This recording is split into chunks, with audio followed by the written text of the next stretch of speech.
Hello and welcome.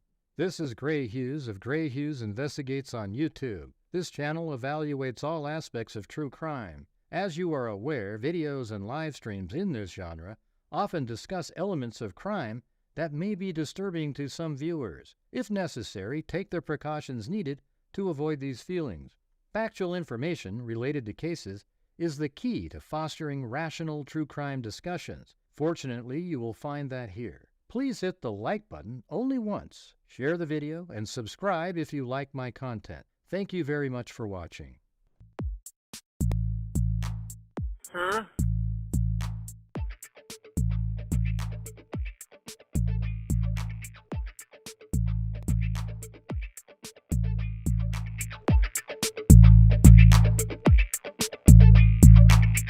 It's a house! 5 brain cells, 4 aren't working.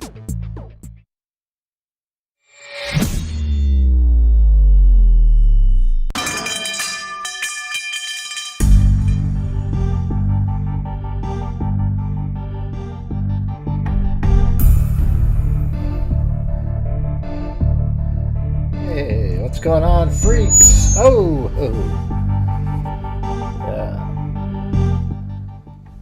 How's it going? All right. Yeah, well, we were talking about Charlie Kirk yesterday again, and Megyn Kelly has her view, which sounds a hell of a lot like mine. It's crazy. So, Candace, you lost one of your conspiracy nutter buddies that you were hoping to keep having with you. You know, it's just crazy. Of course, now Megyn Kelly is getting attacked from the crazy conspiracy people. So there's no place, there's no right side to be on in terms of the public out here, you know. It's crazy.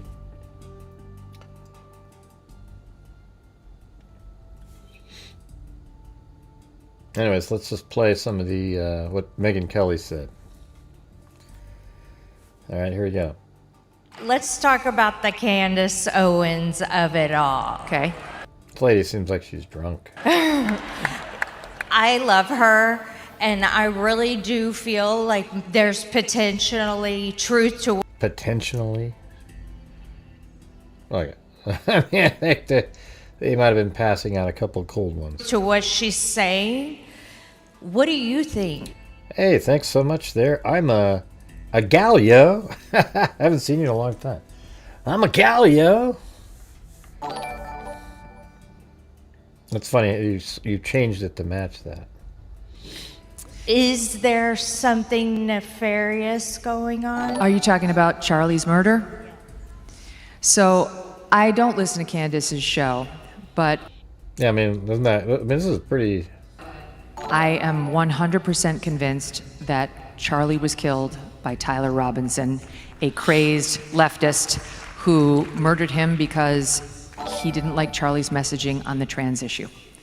That is my firm belief after having talked to the people at Turning Point, the FBI, the security team that was on the ground, and many others. See, she's got inside information, too. I don't have the benefit of having inside information, even though the FBI sends me checks every week to propagate their narrative on the case. That's what I've been told anyways by the people out there on social media. And I've also been, I get $7,000 per video from Israel, of course. You know, that's what I've been told in the comments section. But here's Megyn Kelly, who's actually saying exactly what I've been saying the whole time, without having the benefit of having that, because it's so obvious anyways. Like, you don't need to have all of this, the information that she has to know what the reality is. But, I mean, isn't it clear that she has talked to people that know? And I've come to that with a good faith basis, and I have nothing that would shake me from it. Nothing that would shake her from believing it was Tyler Robinson. See, that's how strong she is in her belief, and I'm exactly the same way.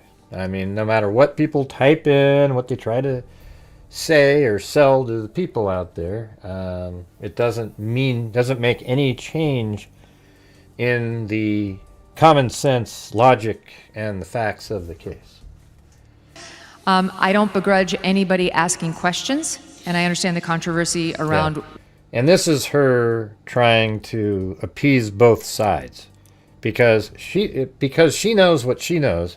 She has to realize that the people peddling the conspiracy theories aren't just asking questions; they're lunatics. Okay, but she can't say that because those are a lot of her viewers are those same people.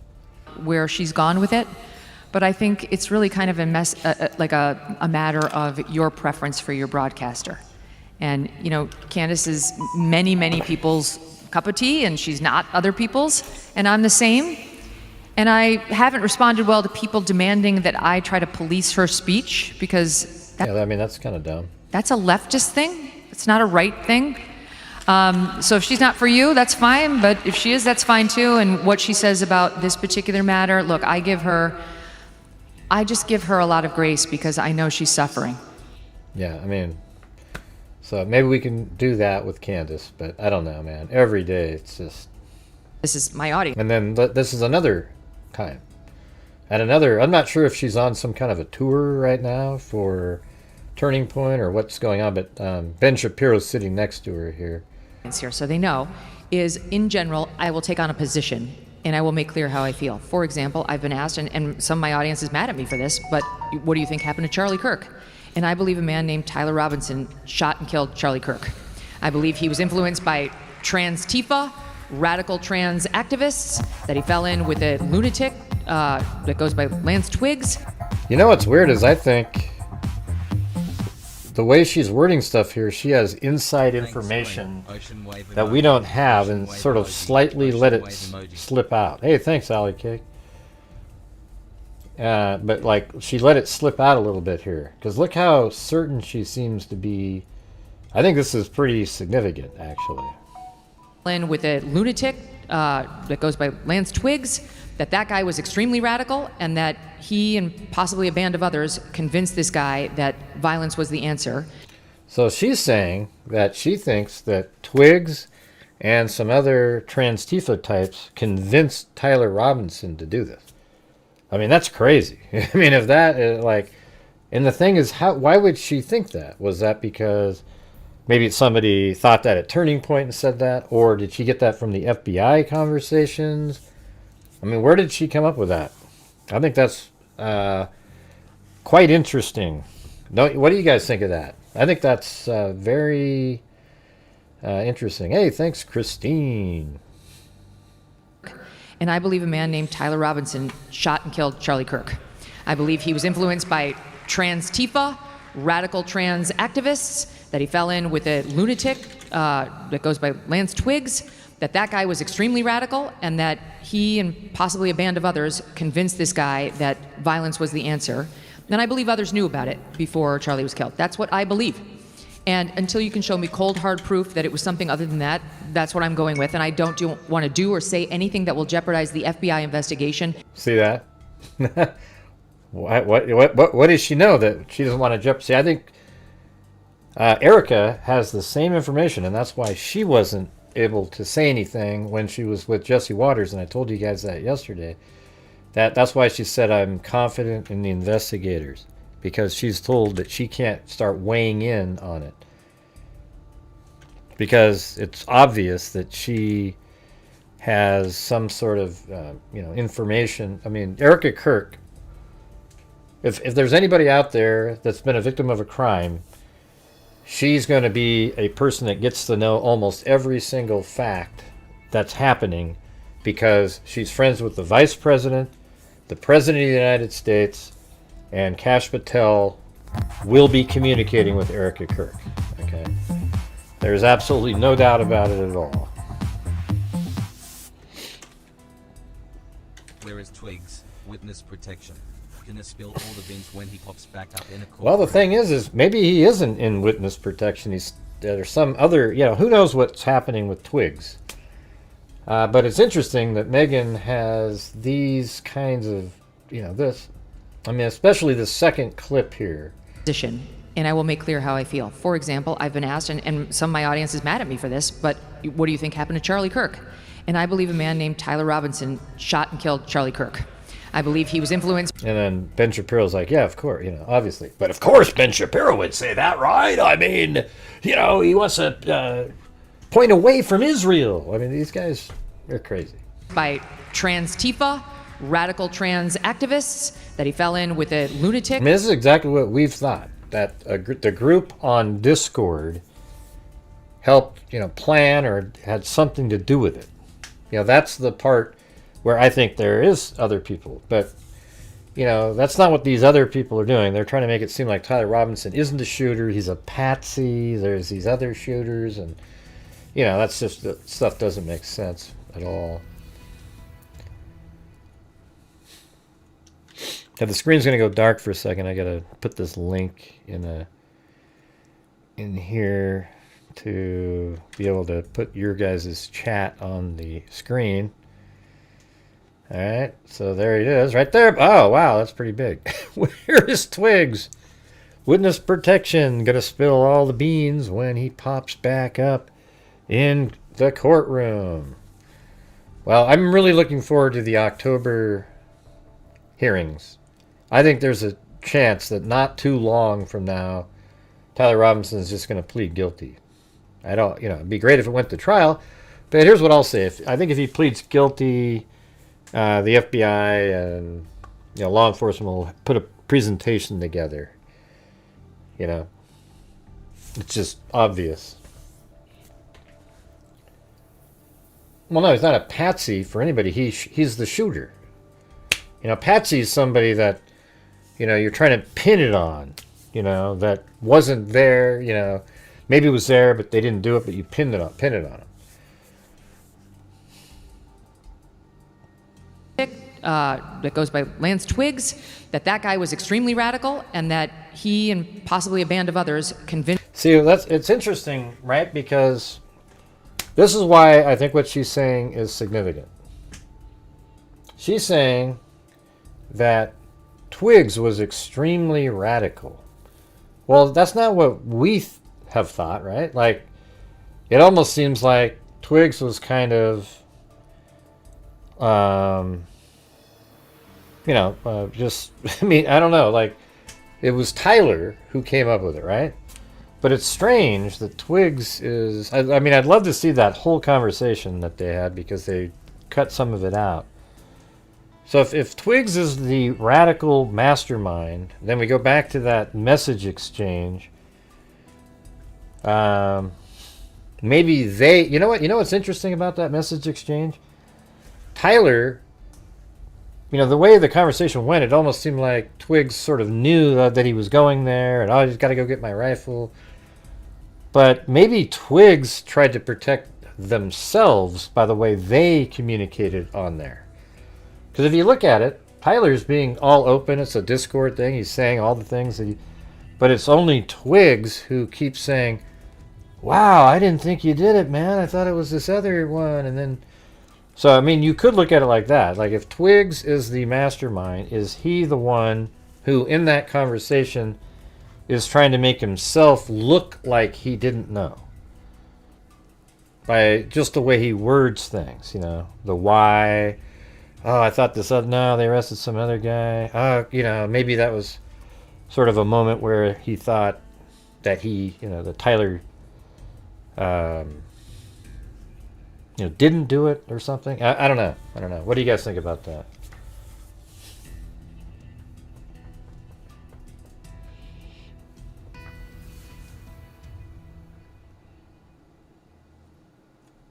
Band of others convinced this guy that violence was the.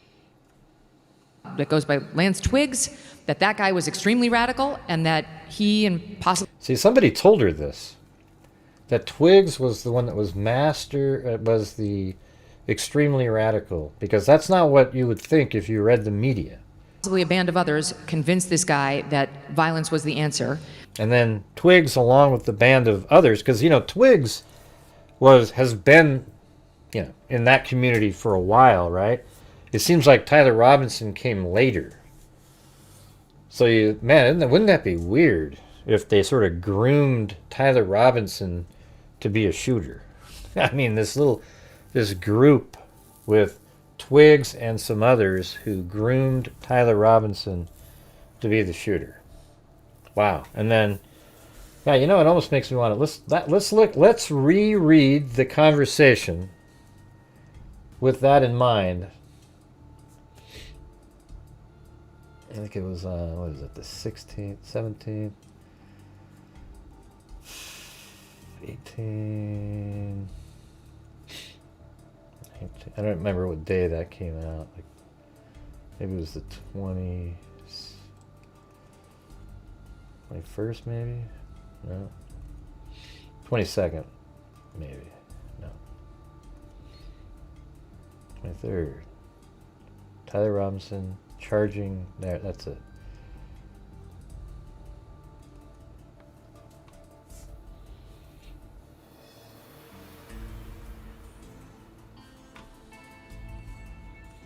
I just want to see here now, down here, reading this again.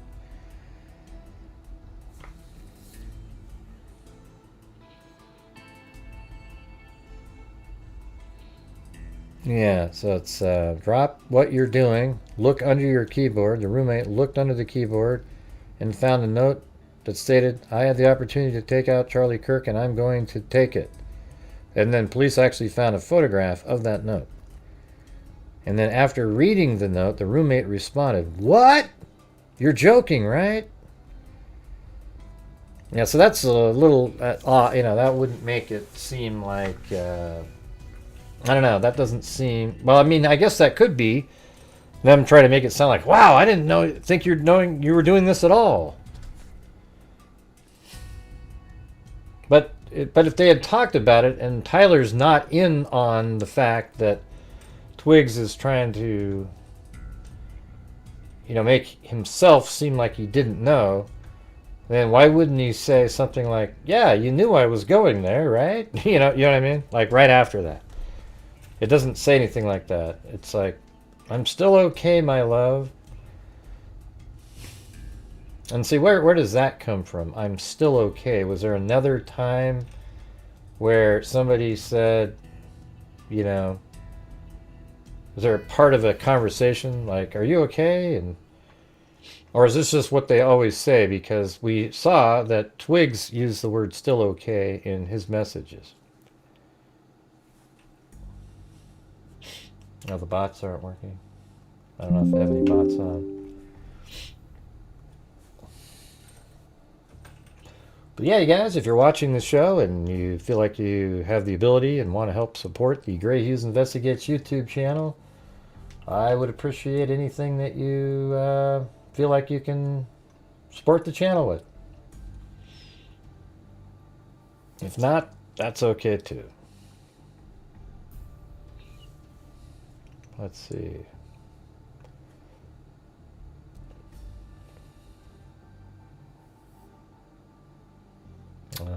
Yeah, that was there right there.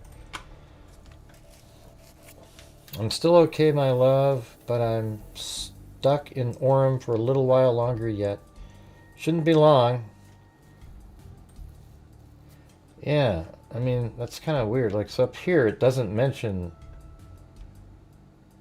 anything about Orem. You know, it just sort of feels like Twigs already knew, you know, just based on that. Like, I mean, that's what I've always thought, that Twigs knew that that he was going to go to Orem to the Charlie Kirk event. But if it's true what Megyn Kelly's saying there, then it does seem like it's becoming more likely that Twigs knew why he was going there.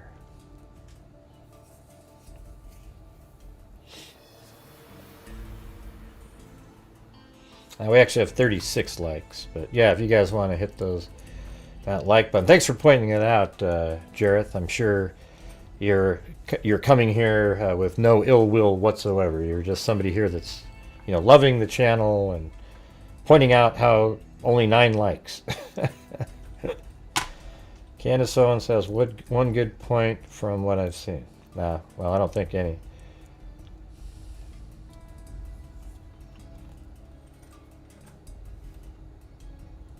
Yeah, it's hard to say.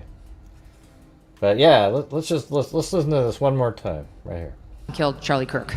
I believe he was influenced by trans Tifa, radical trans activists that he fell in with. Now, she says she believes these things, or these are just things she conjured up. But then she talks about how she's talked to the FBI, and people at Turning Point that would probably know. A lunatic that goes by Lance Twiggs, that guy was extremely radical, and that he and possibly a band of others convinced this guy that violence was the answer. And I believe others knew about it before Charlie was killed. That's what I believe. And until you can show me cold, hard proof that it was something other than that, that's what I'm going with. And I don't want to do or... Okay, well, I'm not sure why you typed in only 9 likes tonight. Say anything that will jeopardize the FBI investigation and prosecution of that guy to make sure he spends the rest of his life either behind bars or on the wrong end of a firing squad. Let's start. Yeah, but also these other people that you're believing are who's, kind of made him do that. Shouldn't they also be part of that?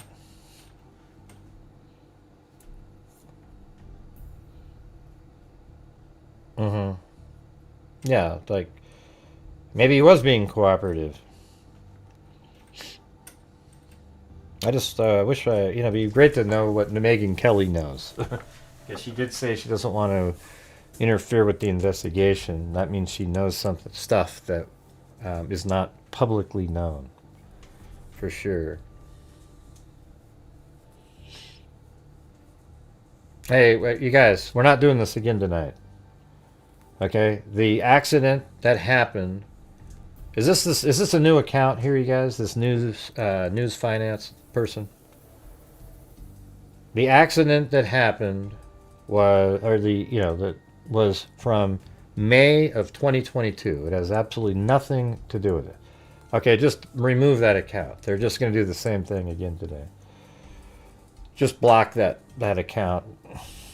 You can tell that's just sort of the same person trying to create the same problem. Yeah. Can you believe that? They came in here again with the same thing. I think they're so slick.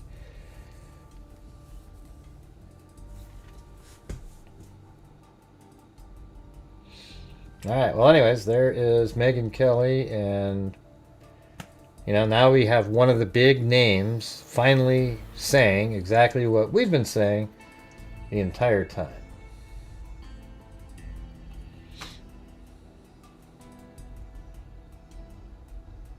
Yeah. I don't know. It's just sort of interesting. Was Twiggs trying to protect himself in here? Like, how long have you been planning this? You know what I mean? Now that you can look at that differently, if you use what Megyn Kelly does as the other way would be like, you would think that, Tyler Robinson does say up above he wanted to keep it to himself forever. But now it's down here, it says, how long have you been planning this? But then wouldn't Tyler have written back, well, remember I told you, you know what I mean? Like, this was supposed to be a conversation that could be deleted. So wouldn't he have responded back? I don't know. I don't know how to look at this and think about it.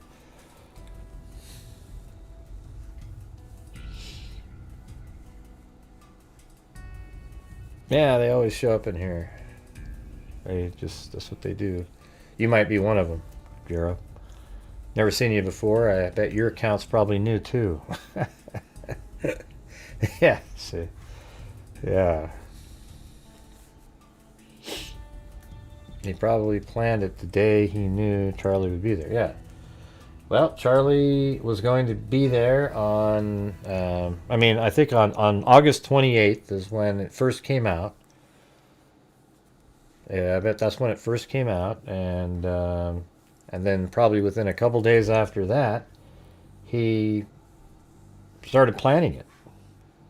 He may have even have gone there. And then wouldn't Twiggs have known? If Tyler went there on one of those scouting missions that we've heard about, you know, that guy that said he saw him there, wouldn't he know about that? I mean, you would think he absolutely would know about that.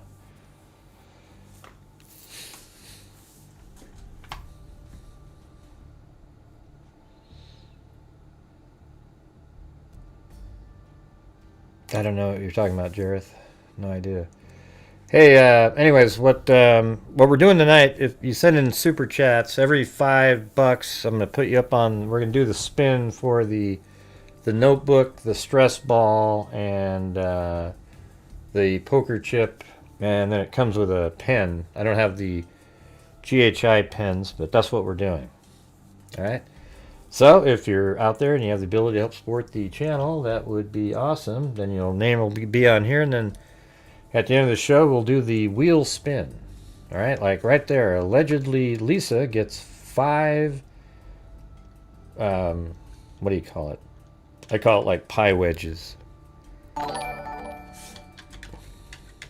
There you go, right there. Thank you, allegedly, Lisa. So, if you're not really Lisa, who are you? You're allegedly Lisa. Yep, witness said he saw Tyler casing the place. Yeah, like, remember that? The Tuesday or Wednesday before that. So, that's pretty interesting. And, you know, it just matches. There's a whole bunch of different things that match up really well.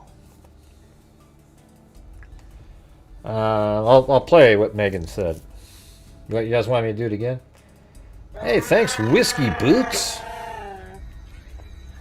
Have you ever drank whiskey out of boots?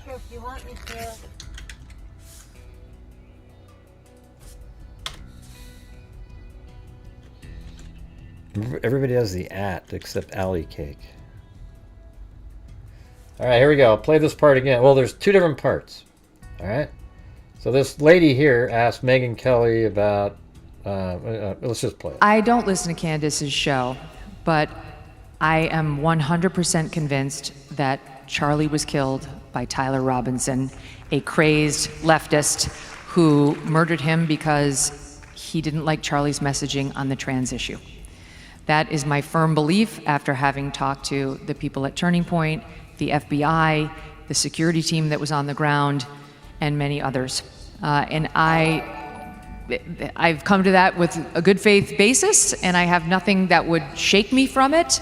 Yeah, so she cannot be persuaded off of that now, because she has information that we don't have. Okay, do you hear that? I don't begrudge anybody asking questions. That's her trying to appease to the nutjob conspiracy theorists. All right, now we've got her over here with Ben Shapiro. These are just like in the last day or 2. Shot and killed Charlie Kirk. Okay, right over here. Let's go here. You think happened to Charlie Kirk? And I Here, let me pan it over a little bit. This time you can see Shapiro, like what he did. Watch. I believe a man named Tyler Robinson shot and killed Charlie Kirk. I believe he was obviously. influenced by... Yeah, I mean, that's exactly what I feel like, the face that he's making there. Okay. Trans Tifa, radical trans activists, that he fell in with a lunatic that goes by Lance Twiggs, that guy was extremely radical, and that he and possibly a band of others convinced this guy that violence was the answer. And I believe others knew about it before Charlie was killed. That's what I believe. And until you can show me cold, hard proof that it was something other than that, that's what I'm going with. And I don't want to do or say anything that will jeopardize the FBI investigation and prosecution of... Right. Oh, you can't see. Well, you need to see her face, or can you just listen to it? I mean, come on. Don't complain about stuff like that. You're listening here. All right. Let's see. Anyways, she said, why do you need to see her face? She said right there that the Now, she has information that she spoke to the FBI. And obviously, look, she's friends with the President of the United States as well. I'm sure she had a conversation with Kash Patel or somebody like that. She knows what the hell she's talking about. And she is absolutely convinced. And she thinks that it's that Twigs was a radical, and there's a group of people that maybe convinced Tyler Robinson to do this.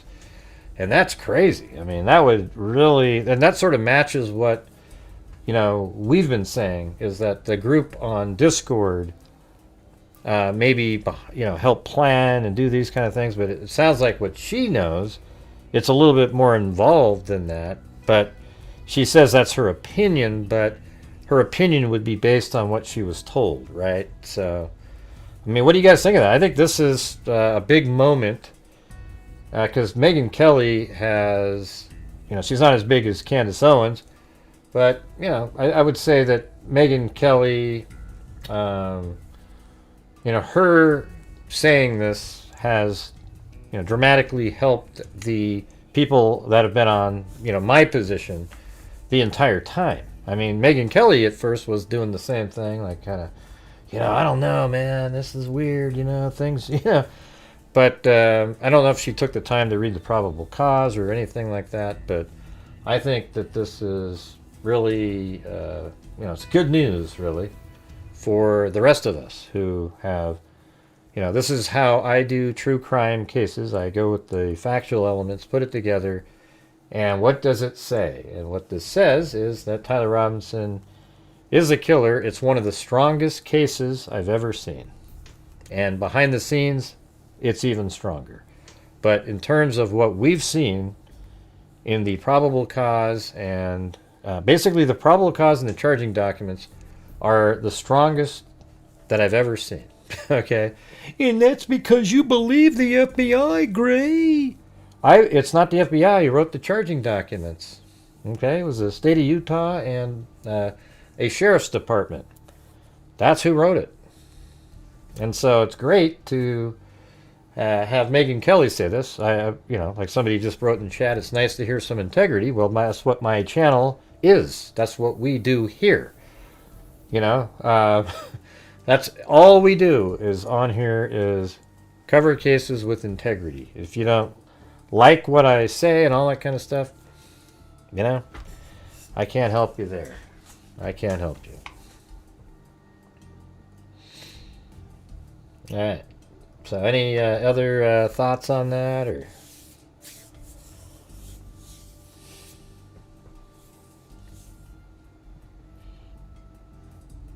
Yeah, what was it that Candace wrote in her title today? Something like, your feelings don't care about the fact, or what, I don't know, it's just kind of weird. Right, and that's the thing is facts don't care about your feelings. And that's, Candace Owens is exactly who you're talking to when that sentence was created, or that saying. Hey, thanks, Allie Cake. As in, I'll eat cake. Ocean wave emoji. Ocean wave emoji. Ocean wave emoji. No, I don't. It's going to be a long time from now. But is it really going to be that interesting? I mean, when he's walking up the stairs, we've already shown it. Okay. I can just do it again. I'll show you what it's just that simple.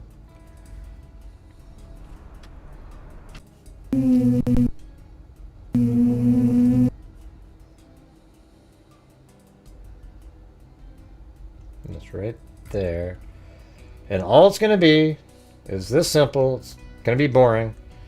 You're going to see him walk up these stairs right here. Those are stairs that come up. And he's going to look about like this size over here. And he's going to be limping. And then he's going to go over here. And then he's going to step over that wall. And he's going to crouch down. And you probably won't see him. So it's possible he went right in this corner, because that, if he was over there, you could see him better. He crouches down.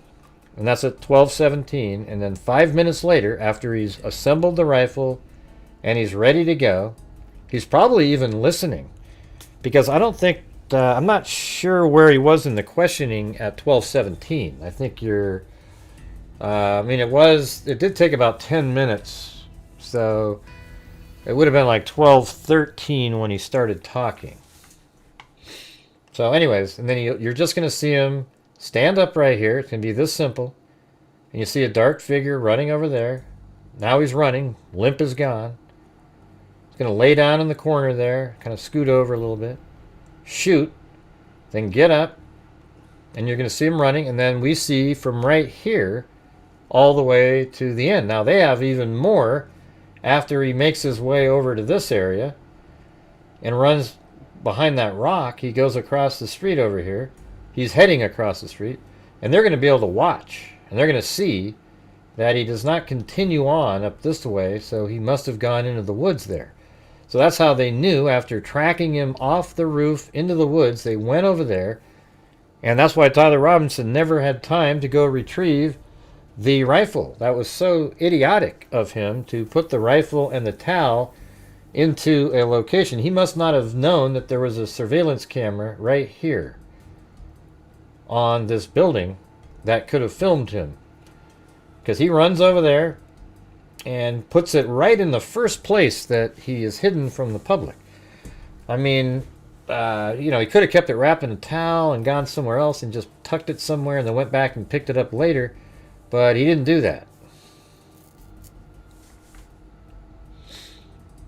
He didn't use the ladder. Yeah, he didn't use the ladder, man. Okay, they have an 8-foot gate to act. No, they don't. They don't, Sandy Burns. They don't. I'm sorry for your confusion. You want me to, if I can prove to you something, Sandy Burns, will you change your opinion on that? Just don't respond to Sandy Burns except me, okay? Hey, Sandy Burns, if I can prove to you otherwise, will you believe? Okay, hold on. I'm going to show it to you now. I'm going to show it to you. Just so you'll always know, you don't have to listen to the conspiracy theorists anymore. Alright, so here we go. I'm going to show you the exact spot. When you All came right. in, you would have walked So just here like we that, go. That's probably. the part where he jumped off the building right Right there. there. Okay. And then this is me filming out there. Now I'm going into the Losi Center building. This is right where Tyler Robinson went. And then look right over there, you guys. There is a set of stairs. And then I'm going to go outside, up the stairs. This is how simple it was to get to the roof. Okay, Sandy Burns? Just make sure you're watching. Don't let what you've been told interfere with logic and reason. Up a week ago or so. All right, now here's some stairs Maybe going 2 up. weeks. And now here's the top of the roof. Now this fence right here, see this fence right there? That was not there at the time. They put this fence in after the event and that camera, all right? Man, it's a lot closer. So I'll just hit pause. See this no trespassing, stay out. That's only about 5 feet tall. Motion wave emoji. And that camera, both of those things were not there on the day of the murder. All right, so all it was this fence, and then see how that fence goes over there, and then it goes over there. And you can see it even on Google Earth here. Look, right here, watch. This is what it looked like. There's no fence right here. He just stepped over that wall there, and then ran right over there. Oh my God, where's the proof of that even happening though? Oh my God, you just got disproved on the thing that you typed in, and now you switched it. You set up above. Anyone with brains knows to use the ladder. They have an 8-foot gate to access the roof gray. Well, you were wrong there. Now you just shifted it. Yeah, just... What's going on with these people? Man, you try to be polite with them, and it just doesn't work, man. Hey, thanks, Sandy Shirley.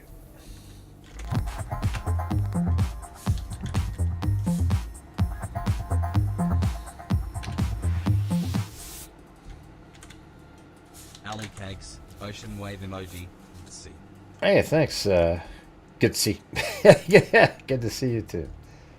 Thanks, Wild Bill Wassman. He's probably talking about to Alley Cake though. Good to see Alley Cakes. What Well, let me just show you something. There's no 3D image. I don't. Okay, I don't. Is this person another? Are they a new account again? The Sandy Burns person. What do you think, Hilson House of Crazy? Is that another troll? That's just crazy, man.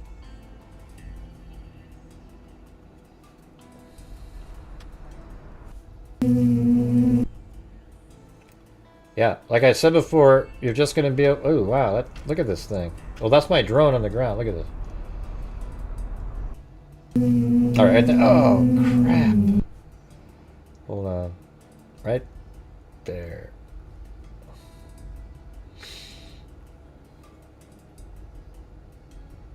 Oh, yeah.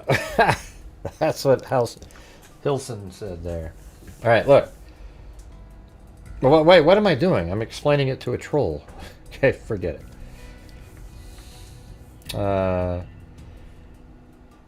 Right, they just come in here and try to start things. But this is on video. It was described. So here's the thing. In the probable cause document, it explains how from right here, it mentioned that part, and then it mentioned everything prior. It says that the individual comes up the stairs, makes their way over to the wall, and steps over and crouches down. We do, Sandy. No, you're not just asking questions. You asked a question, I completely answered it for you, and then you went on to something else. As if what I said, okay, forget that, and you went on to something else. Okay. You didn't state any facts. All right. Let's see. Right, there you go. At 62 sketch. I don't know what's why I get these people. It's just like their hobby, I think.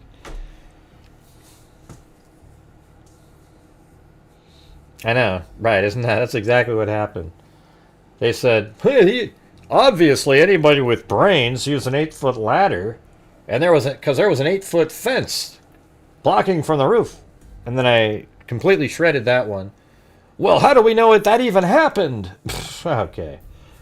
Then it's then we're at a point where it's just you can't do anything about it.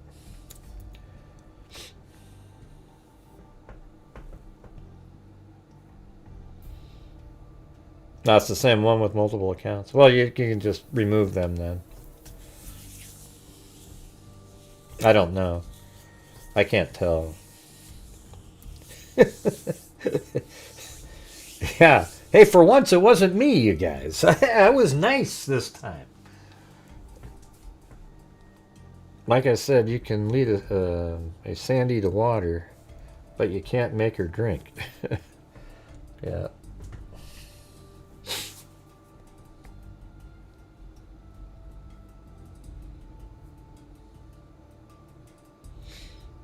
No, it is visible. It is visible. It is visible, handler. There's no fence there at all, and it would be visible. You're incorrect. Yeah. This fence here isn't visible. That's the one I told you guys. You can't see this one, but we know there's a fence there. We've seen it. Then there's a wall there, and here you can see the shadow of the fence there. This one here, you just can't see it because the sun is almost precisely at the same angle as that. Right.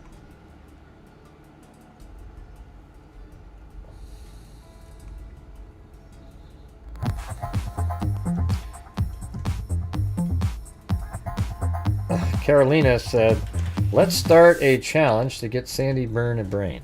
Let's start a challenge to get Sandy burn a brain. That's right. Now, what is the challenge? Okay, what is it? We could use one of those tonight. That would be good.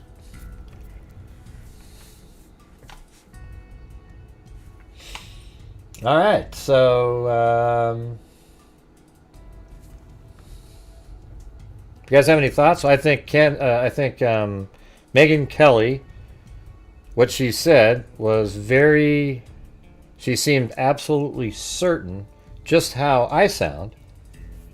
But I derived it differently. You know, just looking at the facts and, you know, being there and putting everything together, it's just absolutely obvious that Tyler Robinson is the shooter. Much to the dismay of so many people out there on social media who are all going to be wrong. But what they'll do is, if it turns out that it is...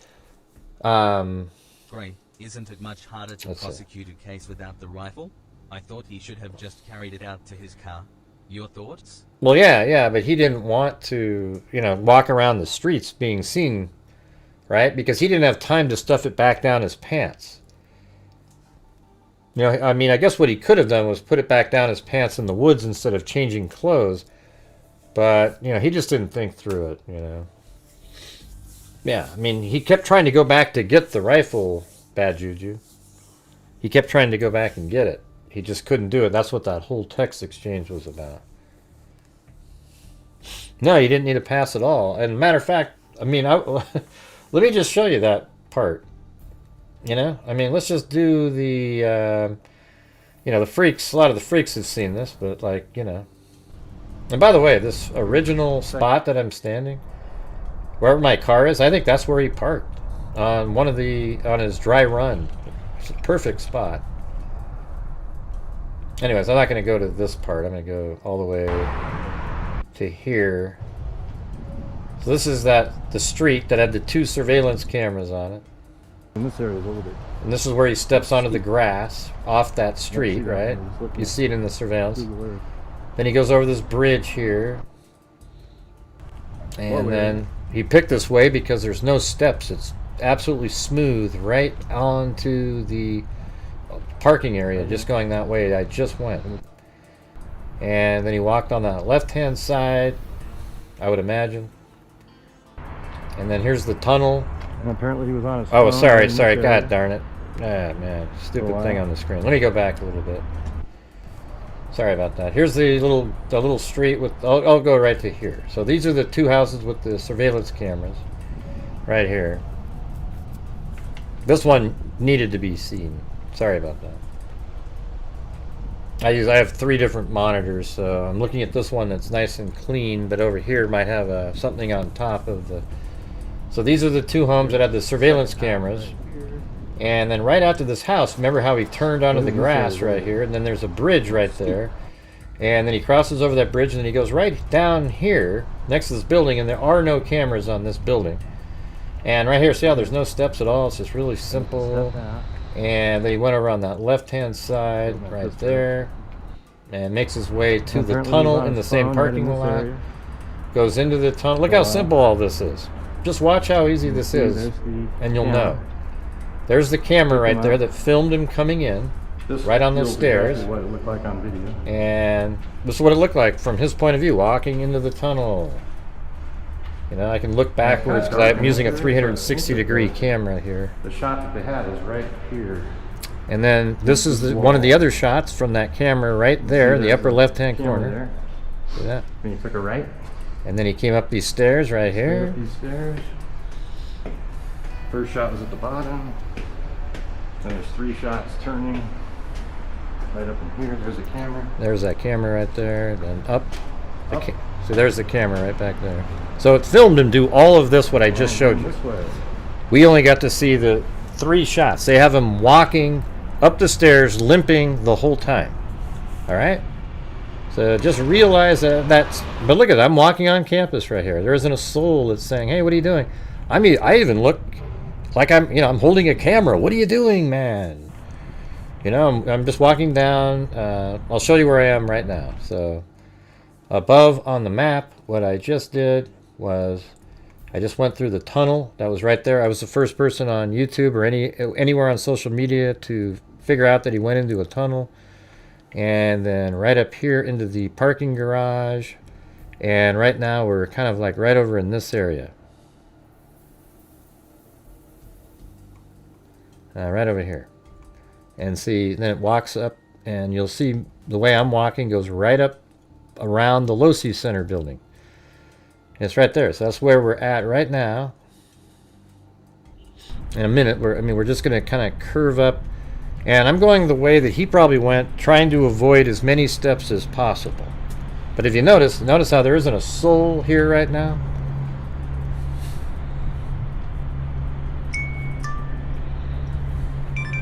That me? And then probably just these 3 steps here.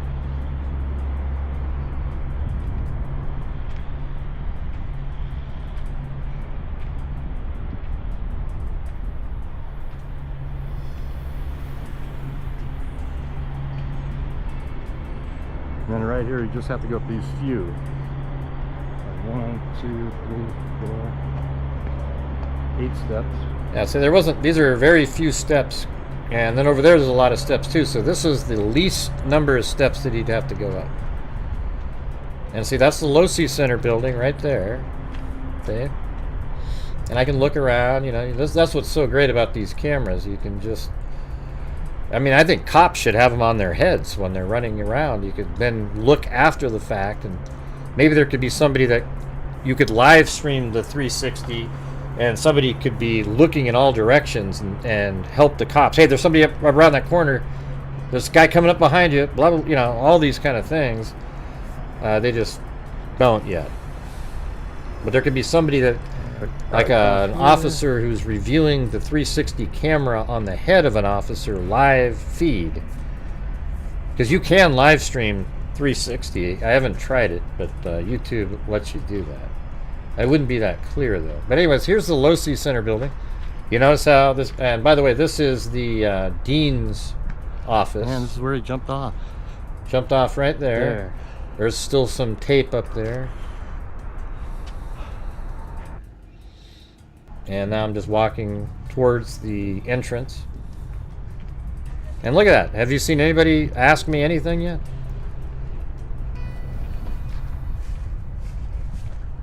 Nobody has asked me a damn thing. Okay, and I just walk right in here. And Tyler Robinson, nobody would ask him anything because he dressed up as a student. He had a backpack on, shorts. He looked like a lot of other people that were there.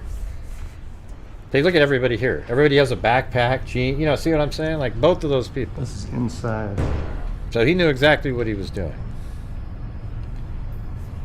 All right, so this is inside the building. 13 minutes. So somehow he was in the building for 13 minutes. Then he goes out, and I'm just going back up again.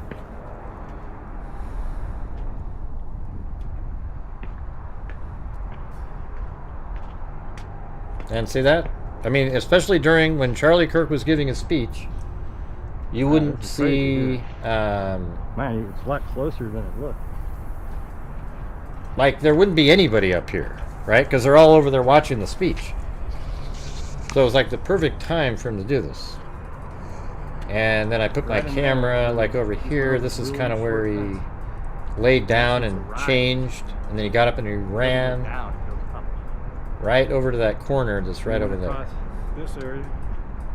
All right. So there you go. That's how simple it was. Any other questions? Right, I made a video showing that Tyler Robinson did a practice, a dry run, I called it. I think he parked his car in a similar place as the final one. Well, basically, this is where I think what he did. So I think it's very likely. I mean, you know, that he. I don't know how. You know, when I say very likely, I couldn't find another spot that was better. That he parked right where this is, where underneath this tree, right there, because when I parked there, I just looked around. And I go, my God, look at this.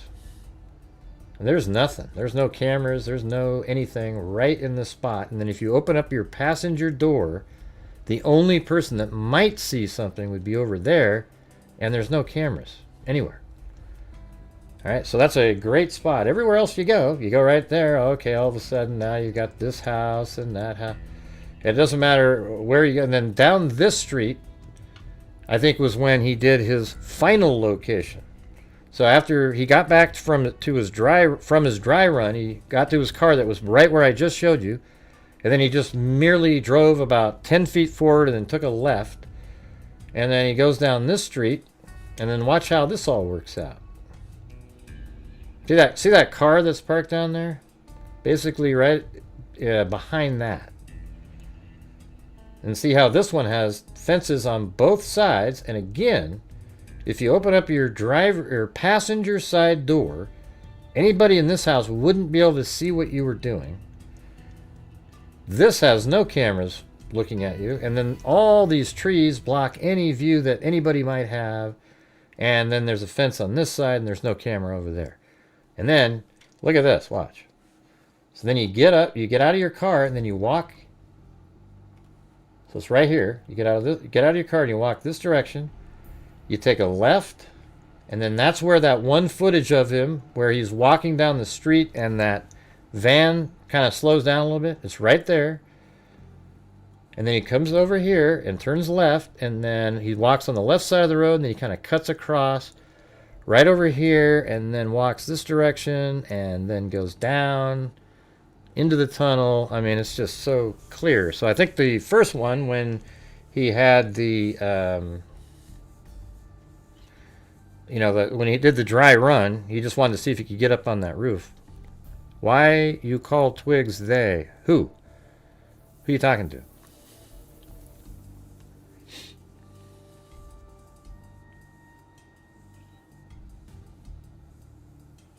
No, you never saw it? Oh, that's too bad. Man, should have watched it. How did you never see that footage? That's crazy. Man, it's almost hard. Oh, there it is.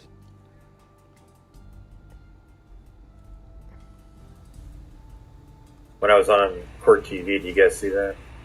I'm sure they'll get the obligatory, I can't believe you had Gray on your show, Vinny. I'm never watching again.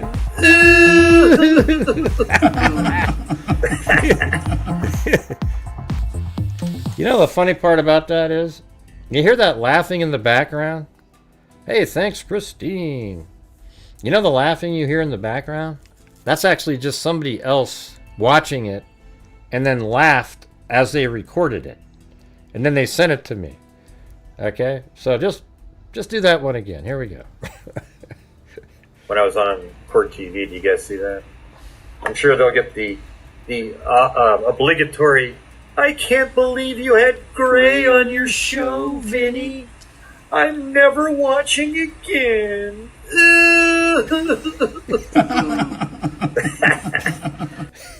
That's the best. That's the best.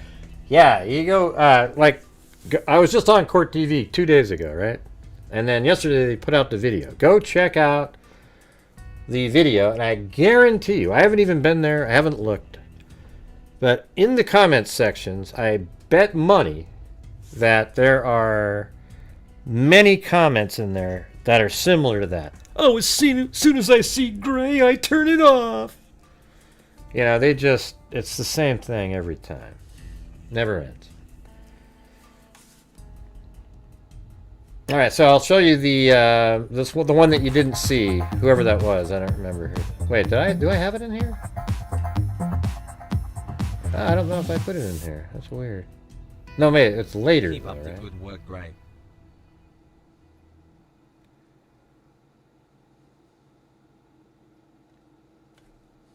It should be right in between, right there. So I don't even have it in here. That's weird. Let me see if I can find that.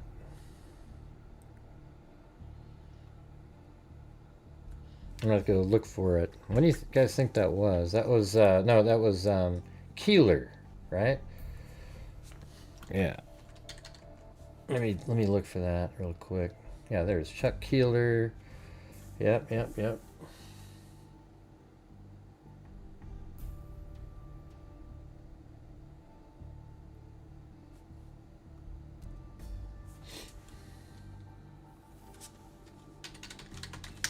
Here, let's get that one thrown in there. I don't know why that's not there. It's weird.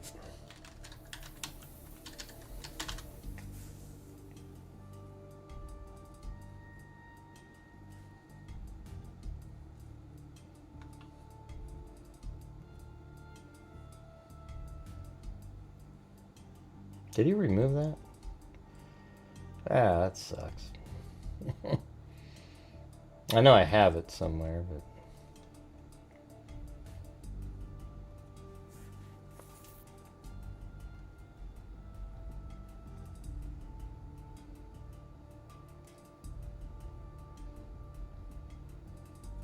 I'm just gonna try to find it really fast. Actually, let me check this. Might be in there. Oh yeah, let's see.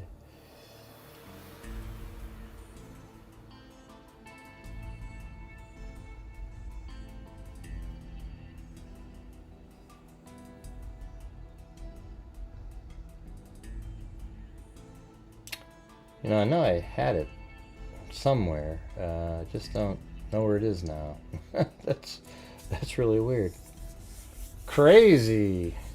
Crazy. I'm sure we can find it. Do you guys want me to take the time to go find that really fast, or?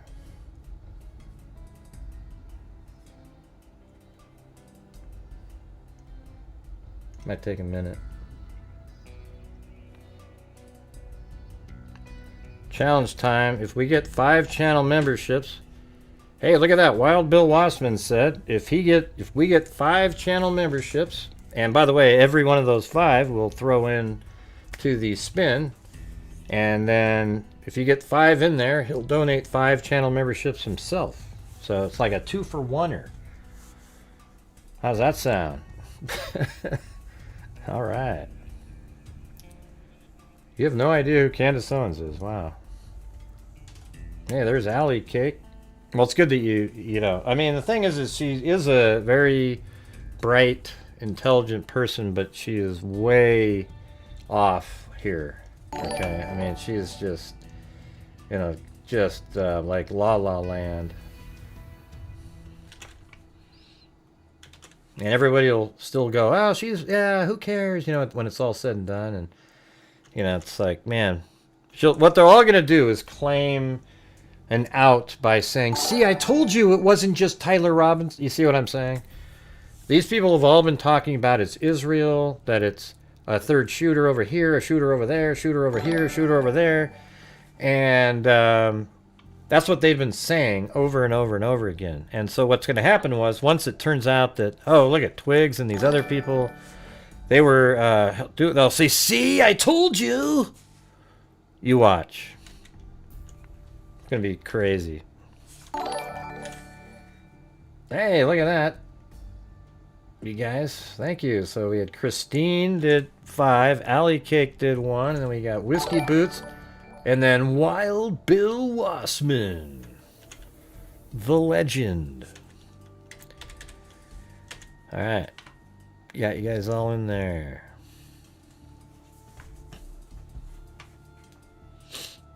Hi from the UK. Just wanted to say I love your insight. Absolutely crystal clear. I can't believe there are so many nuts out there. Well, thank you. I get a lot of, I mean, I think a lot of the, like, there's just shows where I'm not really happy, or, you know, it's just you know, I'm just absolutely inundated with trolls who just want to keep saying, oh, it's a conspiracy. It just goes on and on and on and on and on. And then it's sort of like, I don't know, kind of a vicious thing where it's just hard to get out of, you know. I don't know, if you're not selling a conspiracy, you're losing. Not cool. Hey, thank you to Bad Juju as well.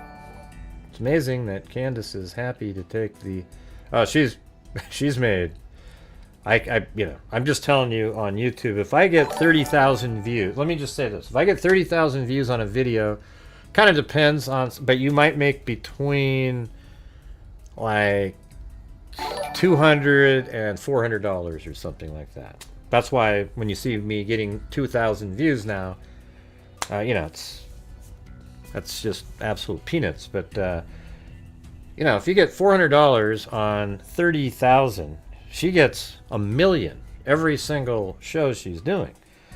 And then she has her own ads that she does in the middle of the streams. So just think about like, I mean, just go with that. How many 30,000s are in a million? Well, probably 30 something. So multiply 35 times 200. I mean, it's like 8,000 a video every single show. I mean, it's like, and that's probably the low end. And that's good for her and everything, but it's like, you know, be honest about why you're peddling it into a conspiracy after every, you know, it's like the evolving conspiracy. Thank you. I'm a gal, yo.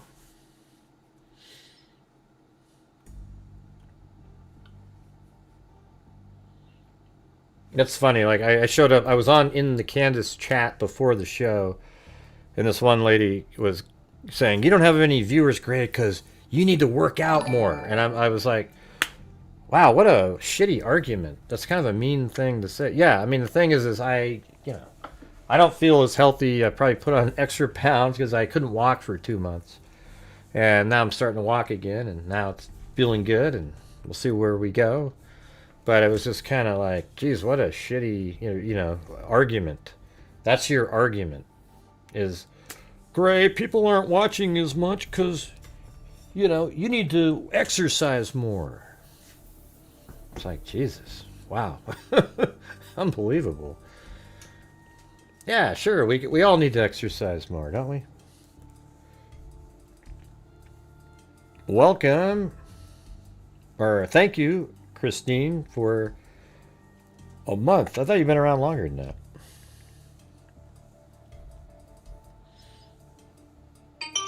Yeah, no, it was crazy that, I mean, she went right, because they were losing the argument in there, you know.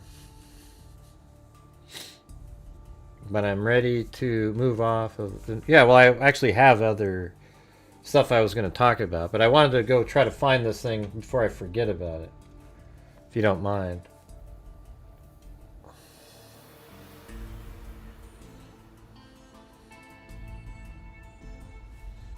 Alright, let's see if we can, where is it?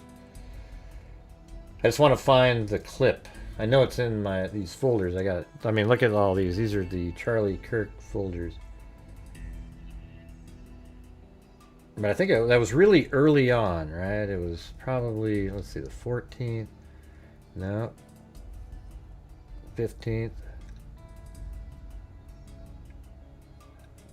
Oh yeah, that's Cash Patel said the screwdriver had DNA on it. 16th. 17th.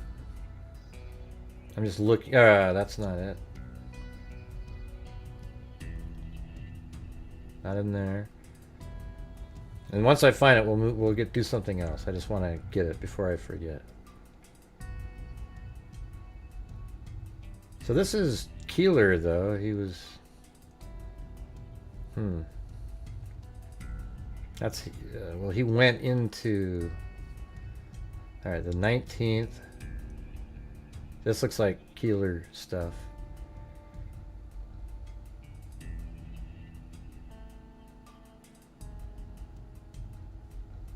No. Wait, what was that other thing? Tracking. Okay, one more. The 19th, 20th.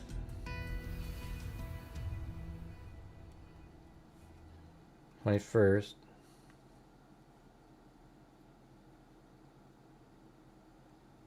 Huh, no.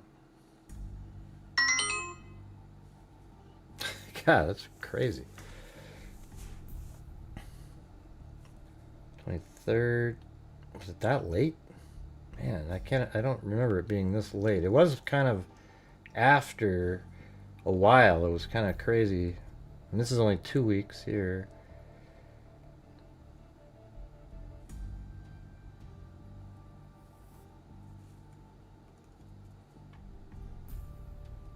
And I think he sent me the full thing, like it was the entire video.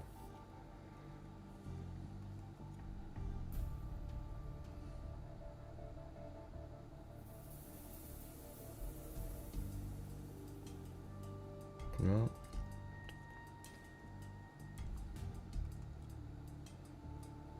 Yeah, I don't know, man. It wouldn't have been this late. I wouldn't think. Now we're in October.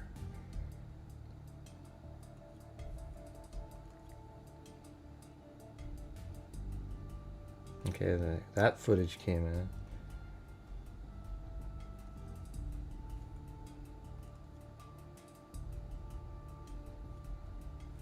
Man, that sucks. How come I can't find it? Oh, man.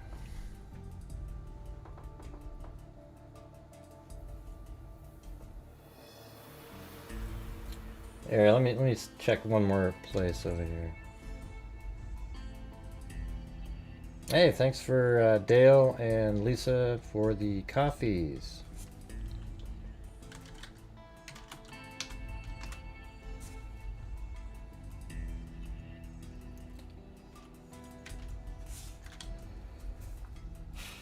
Okay, so he sent me. Is that it?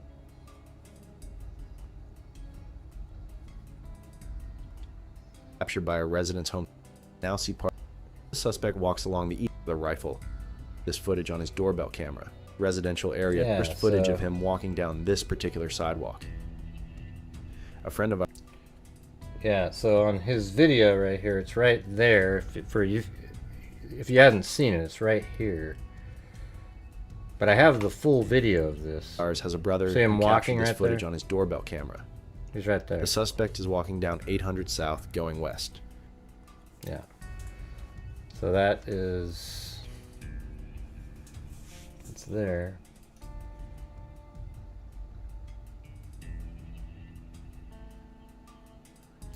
I guess I'll have to go find it. Maybe I think it should be in this entire document here somewhere, though. There's so many files that I've uploaded into here.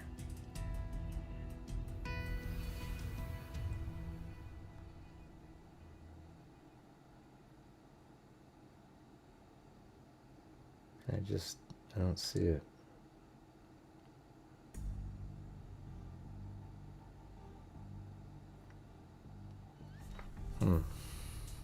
Is there anything in here that says his name on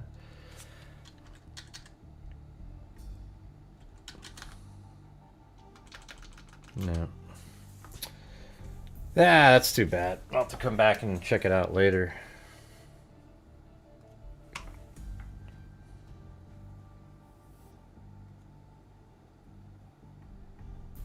It's not made up. I just showed it to you, Messy. Is that the same account again? My God. Never ends. Hey, it's Aaron Sayers. Oh, I'll do Chewbacca if you want me to. You guys, does everybody in here know that sound effect that we just heard? All right.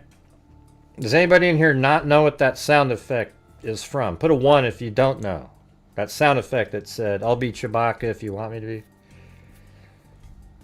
Like, put a 1 if you do not know what that means.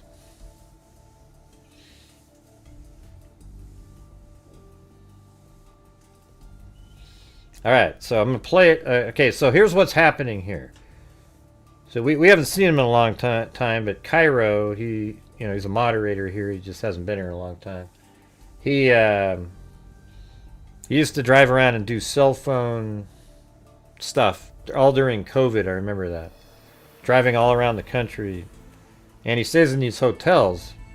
And he's in the hotel and he's going outside to smoke a cigarette. So you can actually hear that he's got one in his mouth and the door's opening up, and as soon as he goes outside the door, the lady sitting on the curb, who is a lady of the night, as it were, she goes, grrr, and then he goes, Chewbacca? Like questioning, hey, are you trying to imitate Chewbacca?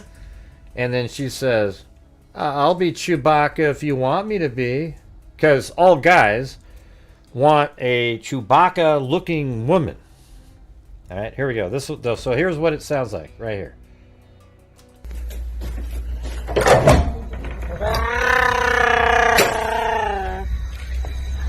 Chewbacca? Oh, I'll be Chewbacca if you want me to. Isn't that the greatest? Yeah, that's why I just had to. I just had to keep that right away. I mean, it's just the funniest damn thing in the world. You know, Chewbacca, and he's never even watched Star Wars, believe it or not. He just knew that that's what Chewbacca sounded like. How funny is that, huh? I'll be Chewbacca. One more time.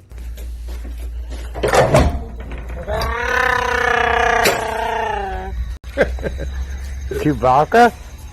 Oh, I'll be Chewbacca That's if you so want me good. to. Oh man, just really think about that for a second. Why? First of all, why the hell did that lady make that sound? For God's sakes, you know.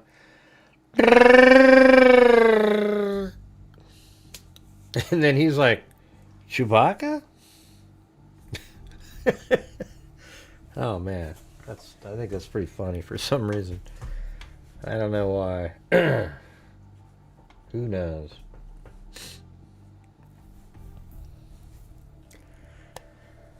All right, let's see. Yeah, so I guess maybe I'll make one last stab in the dark here. Let's see. Star.mp4. And then I'm going to do large icons. Will it... this should be... If it's not in there, then I don't know where it is. So here we go. I'm just going to look through each one of these.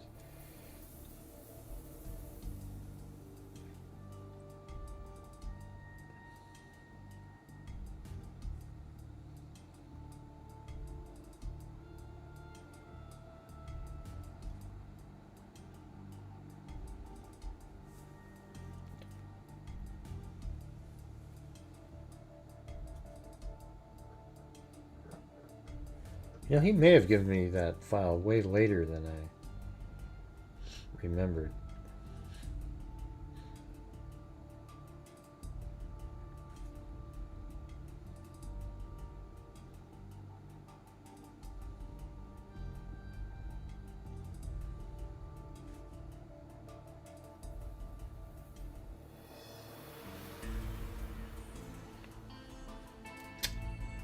Is it a movie?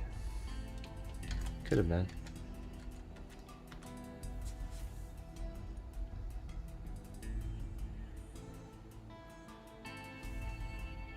Yeah.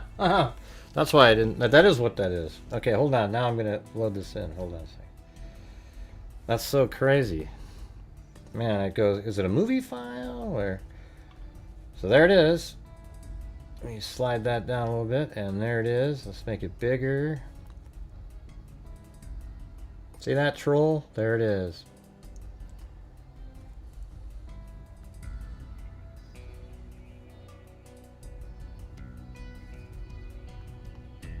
Workspace.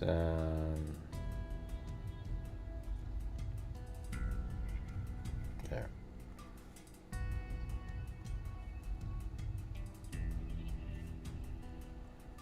Okay, well there you go. So there is the shot. And that's, I think I got it right where it's supposed to be.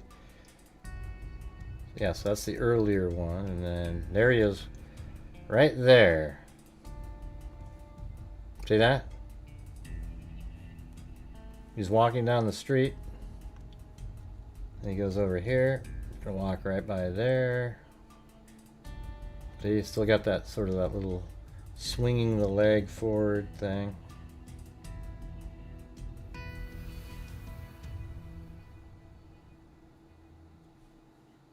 And then he actually goes past that street there. Stands there for a minute. And this car that pulled up, when I went out there, it turns out that curb is red. But it's hard to see, so they noticed, oh, I can't park there, and they drove by. There was nothing nefarious there. And then he crosses that street. And then, as we see, a moment later, he's seen walking by this camera. And then it goes over there. But this is all sequential in order. In fact, there's even time. See that 11:45:56? And then the very first shot, look at 11:49:31 on that one. So this is like really kind of a cool. I got something on the screen. Thank God it wasn't big. Right, so what you just saw right there is, I'll just show this last thing and then we'll go do something else. So that video was right here of him walking, and then he went through this intersection, and then he turned left right there, and then 4 minutes after that, he's seen on this camera right there, and then we see him on this camera, and then he cuts across and goes over there. Boom. Alright, there you go. Yes, everybody, this channel is brought to you by Israel. We get $7,000 per live stream, according to Bat and Cheetos, and yes, Jesus. Yeah, it's incredible. That's why it's irresponsible what Candace and others are doing, is because they turn into people like that.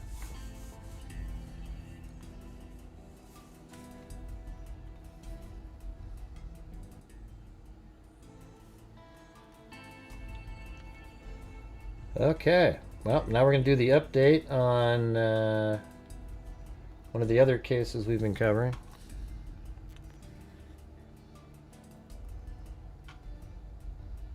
Melodee Buzzard.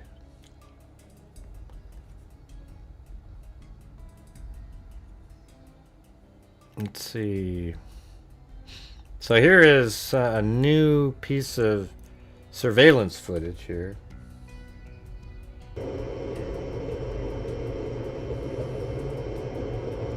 So that's in that same that car dealership, Enterprise.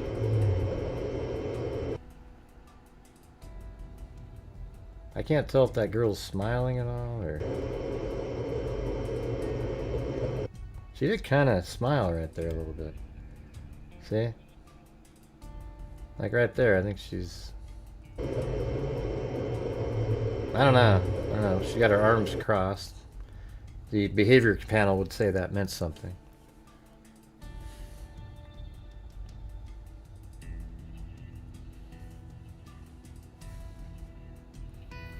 All right. Anyways, so this is, you guys remember that the case we covered it just earlier in the week, like 2 days ago actually. So it's Melodee Buzzard, and then everybody else starts picking it up, you know. So here's the Enterprise rental facility. That's exactly where that video was taken, inside the door right there. And this is the case where she drove. I think we mapped it all out, didn't we? It's the green. So apparently she had driven all the way to, I think they said, wasn't it Kansas or Nebraska or something like that? Yeah, maybe Nebraska. And then they have her coming back, and the kid was in the car, even on the way back, near the border of Colorado, and I think they said maybe it was Colorado and Utah, so like right over here. Something like that.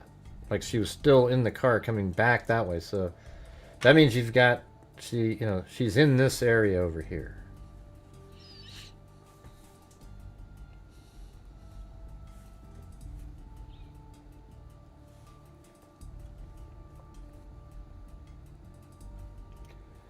Sheriff detectives have arrested 40-year-old Ashley Buzzard on charges unrelated to the ongoing search for her missing 9-year-old daughter, Melodee Buzzard.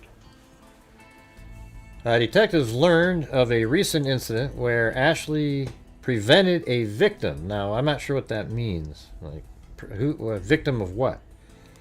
I guess the victim of, you become a victim once you're not allowed to leave. So, detectives learned of a recent incident where Ashley prevented a victim from leaving a location. I wonder if that's an adult, against their will, which constitutes false imprisonment.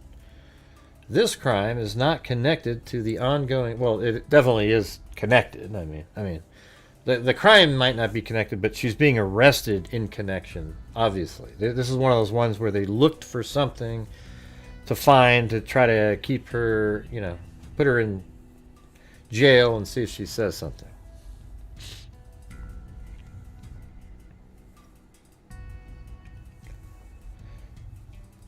I have been following you this entire time and I don't disagree. Have you been through the that Google Trends thing is complete garbage. All right? I'm not going to, I tried to mimic what he said, couldn't do it. It's just not true at all. That Google Trends is not used for that. You can't use it. Man, I can't believe how much mileage that guy got on that. It's crazy. All right, you guys, but if you're out there and you have the ability to help support the Grant Hughes Investigates YouTube channel, if you like what we do over here, I'd appreciate the support. That would be awesome. And if you, for every 5 you send in, you get put on this list over here for, you know, a give back of like a, I think it's the notebook, stress ball, pen, etc. It comes with a pen, the book does. And then there's a poker chip, you know, for those who golf, you know, you can use it as a ball marker.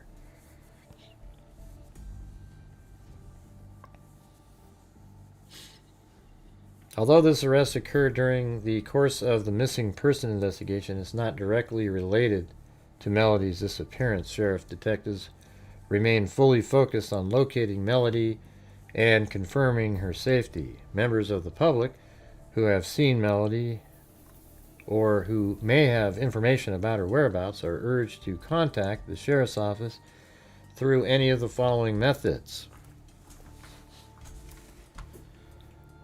Yeah, another membership challenge would be good. That's what I was going to say. If we had one more membership challenge, that would be cool.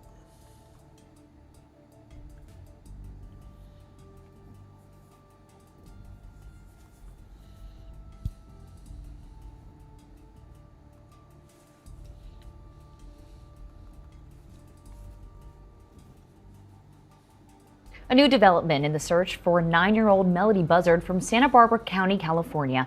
She was last seen with her mother, Ashley, at a car rental business on October. Yeah. So Ashley Buzzard, the mom of, this is on ABC News, mom of missing 9-year-old Melodee Buzzard, has been arrested on a charge unrelated to the search. Buzzard, 40, was arrested on Friday on a warrant for a felony charge of false imprisonment, according to the Santa Barbara County Sheriff's Office. She'll be booked into a Santa Maria jail with bail set at $100,000, the Sheriff's Office said. And there she is being arrested. Now, detectives learned of a recent incident where Ashley prevented a victim from leaving a location against, prevented a victim from leaving a location against their will, which constitutes false imprisonment. The Sheriff's Office said the arrest comes during the course of the missing person investigation. Sheriff detectives remain fully focused on locating.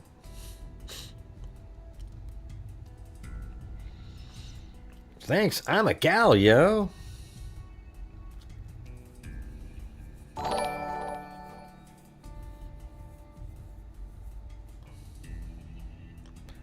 Buzzard returned to their house on October 10th with the car she had and Melodee had rented on October 7th. Yeah, so the October 7th is this date right here. And then she drove all the way to Nebraska and back, but Melodee was with her at the border, you know, like coming back. I think it was Colorado and Utah, I think. Investigators allege Buzzard switched license plates during the road trip in an apparent effort to avoid detection. Authorities also said the mother and daughter were seen wearing wigs when they rented the car on October 7th. I bet she's still alive. The whole wig thing seems more like a game thing, and she convinced her daughter of something, and put her somewhere. Oh, Lisa said if we get 5 memberships, she'll send 25 to the Buy Me a Coffee. That'd be awesome, you guys. Let's see if we can do that. But and it doesn't, and if you can't, that's okay too. I'm just not so mean. What happened? Oh, I see. I didn't even read that part.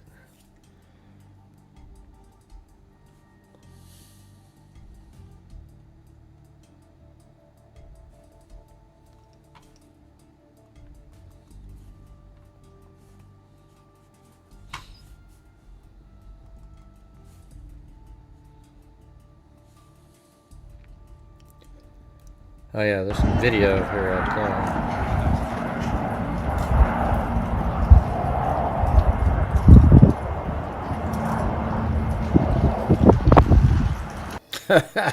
That's where you need JLR or somebody. Hey, what are you doing? What you going? Hey, thanks, Alley Cake, As Lovin', Wild Bill Wassman.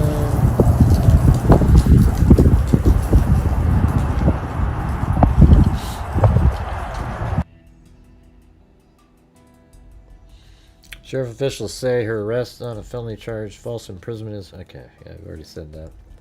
The road in front of Ashley's house was briefly closed to traffic starting at around 11:15. While authorities were at the scene on Friday, multiple law enforcement officers were also seen leaving the home. Sheriff officials say Ashley was being booked into the Northern Branch jail with bail set at $100,000. Meanwhile, officials say investigators remain focused on locating Melodee. Detectives have been investigating the little girl's disappearance since October 14th, when the Lompoc Unified School District reported her prolonged absence. I mean, so it's interesting. She wasn't, even though people hadn't seen her for a while, she was still alive on October 7th.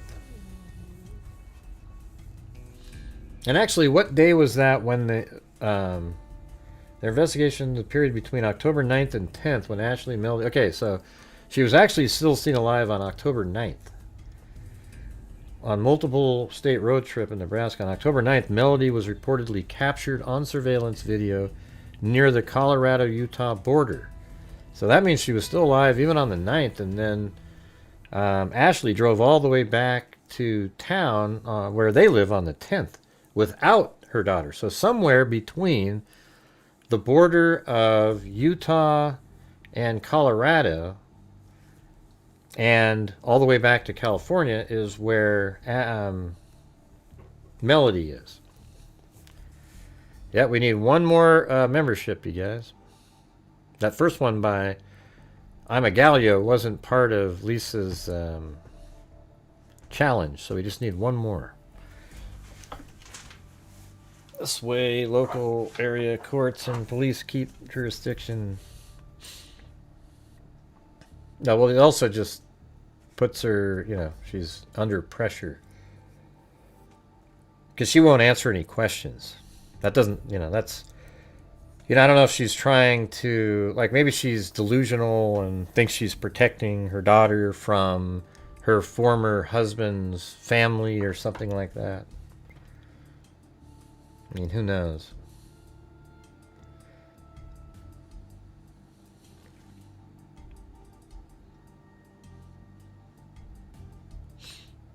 Yep. Alley Cake, you were first. It was Alley Cake, As Lovin', Wild Bill Wassman, and Whiskey Boots.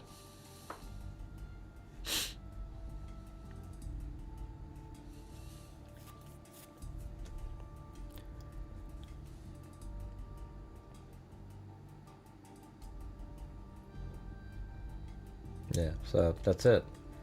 That's the update. They've arrested the mother on some other charge, probably through the investigation. They learned that somebody was held against their will, you know, and they probably just really used that to gain control of her.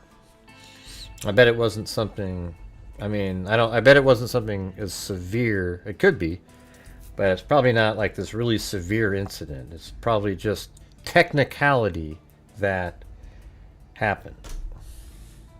Well, you'd have to do another one. I'm a Galileo. Thank you, though.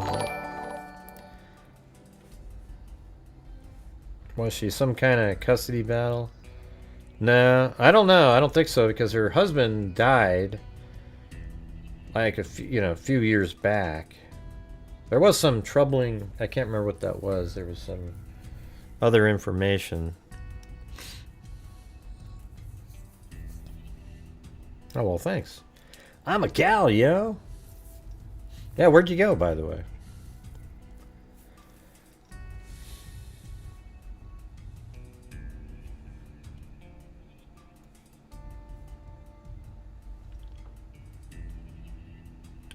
All right, now guess what? Now we're gonna try to get you guys. We talked about the other day, and it seemed like you guys were interested in that other case. It's another Ashley, by the way, but Ashley Jones. So maybe we'll start off just by reading the probable cause document. Isn't that a great place to start, you guys? Always. Although we could start off with this, because I've got the original 911 call. So how about this one? We'll do the 911 call first, then the... 911. Yeah, this is 3287 North State Road 135. My husband's in... 911. Yeah, this is 3287 North... Wow, thanks. Hilson House of Crazy.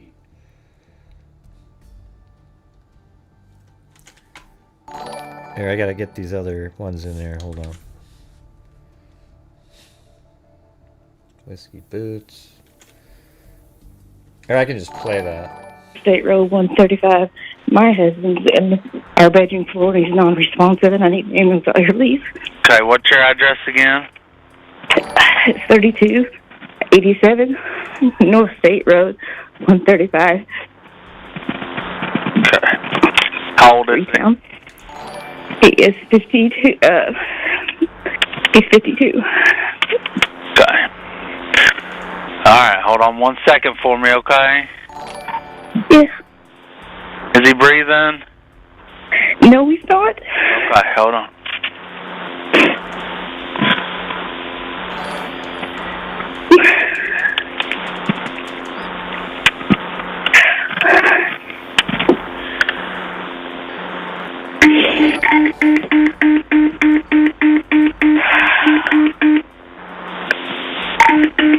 Did anybody catch that address? It's kind of out in the middle of nowhere. Let me throw this, make a folder in here, because this is a case where the mother. Let's see. It's hard to kind of explain it, but let me just throw it out there. I want to make sure I get the right name on this.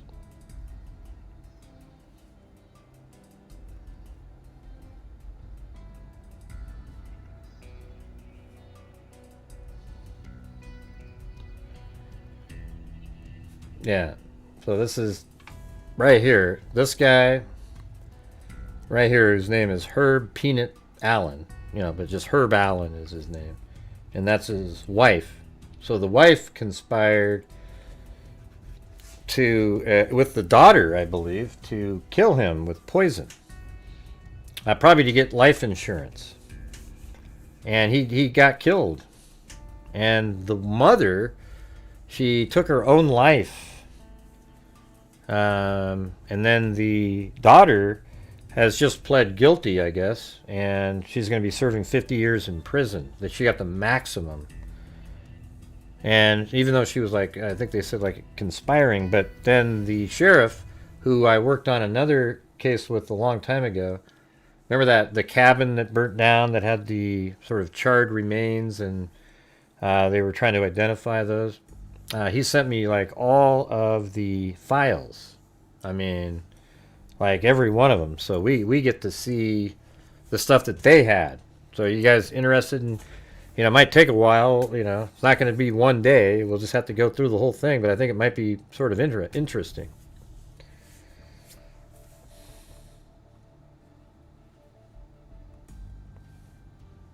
All right, you guys interested at all? Or I mean, this is they're actually going to do a like 48 hours or 60 minutes on this thing, and so we'll know it before that.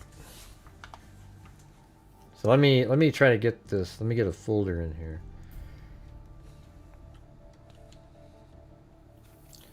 So it was Herb Allen.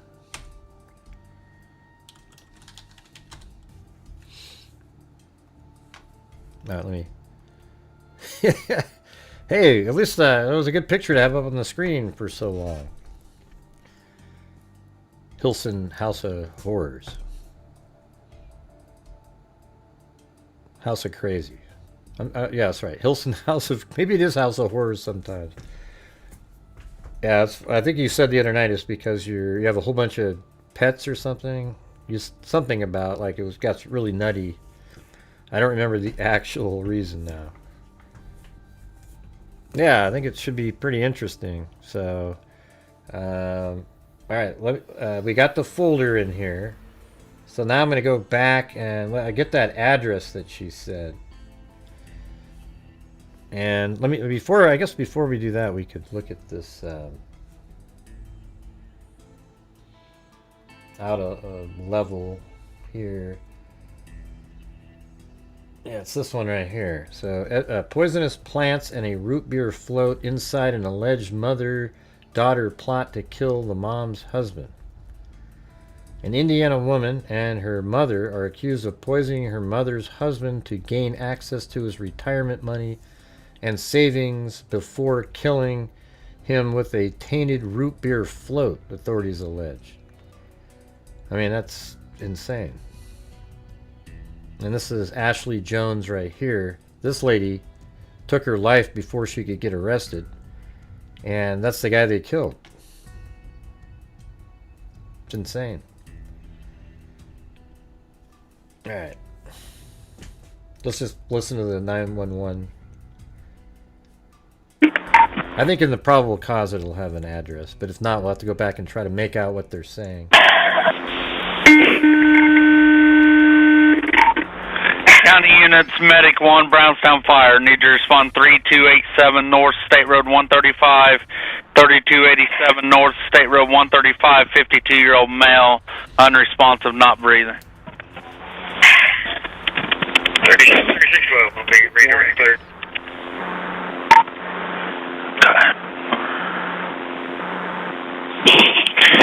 Alright. Did you find him like that? Yeah, I work from home and I went back there to check on him because he's been sick. And then when I went back there, he was just laying on the floor like he was trying to get up and go to the bathroom or something. And he's not breathing. Okay. Do you want to start CPR if I help you? Yeah, I could do that. Okay. This will probably be like Alex Cox, you know. 1, 2, 3. Alright, here's what we're going to do, okay? Is he on his belly or is he on his back? He's on his back. Okay. You've made sure he's not breathing, correct? Yeah. Okay. Do you know how to do CPR? I do. Hang on, okay. Put you on speakerphone. All right. Put me on speakerphone. You go ahead and start it, okay? Yeah, I got you on speaker. Okay.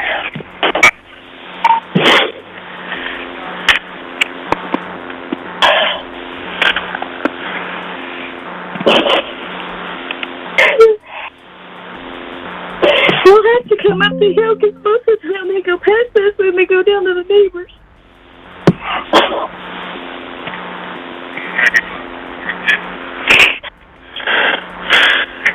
You just do your CPR and you keep me on speaker, okay? Yeah.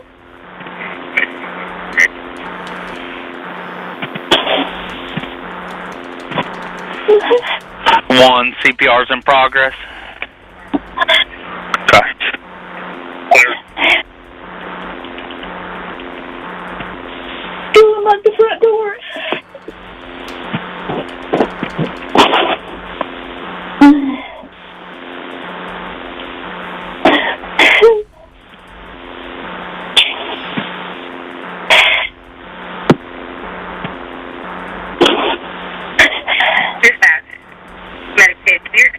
3287 North State Road 135.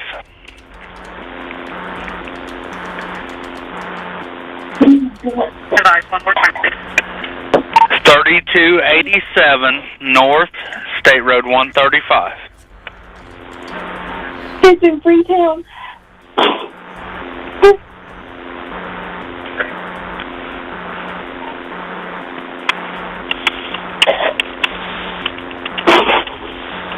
That's up that road right there.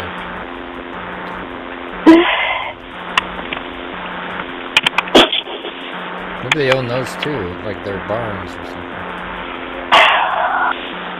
Yeah, I bet that's it. Yeah, he probably owns this stuff too, and then that. You know what I'm saying?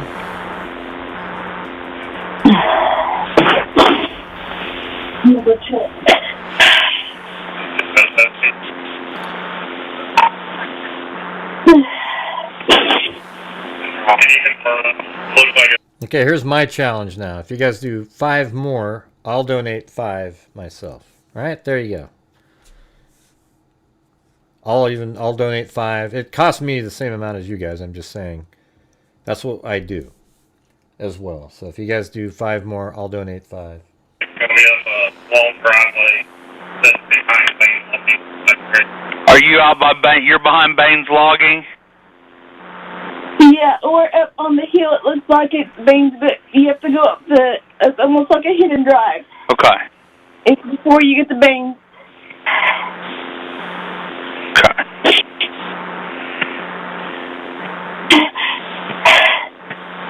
What do they call it? Baines Logging?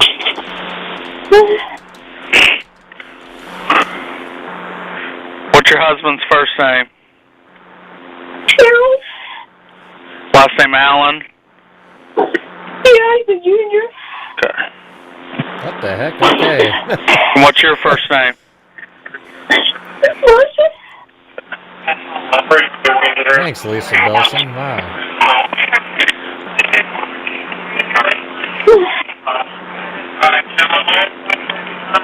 I mean, isn't it amazing? These people, they can act pretty well, right? Thank you, Lisa Belson. All right. Very cool, very cool. But these people can act so well. Like, she's like so whimpering and crying and just... She's better than Alex Cox. Remember that guy? He just was like, yeah. There's somebody dead. Yeah. Hello.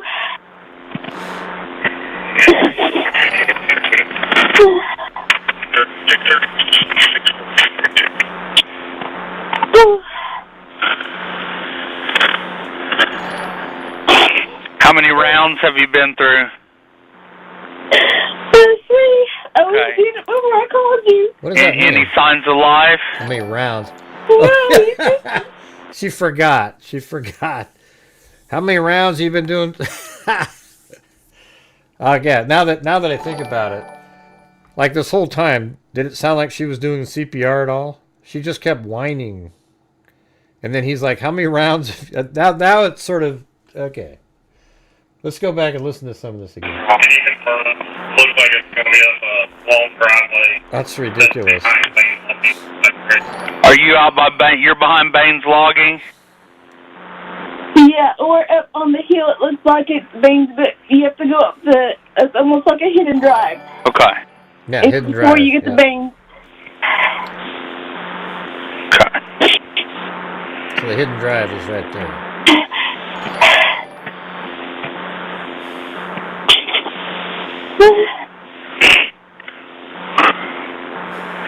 What's your husband's first name?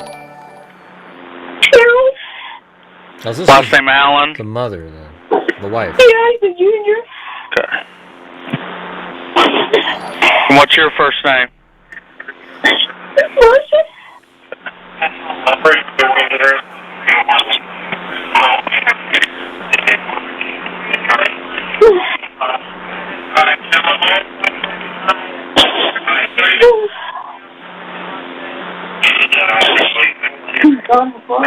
Hello.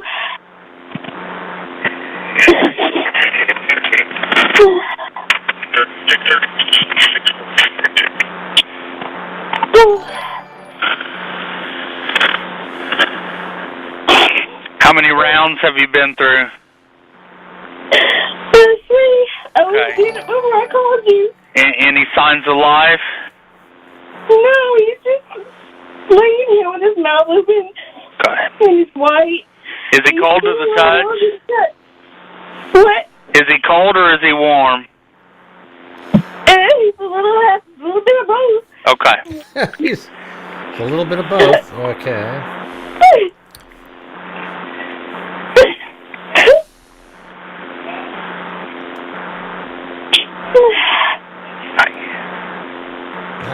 What'd she say?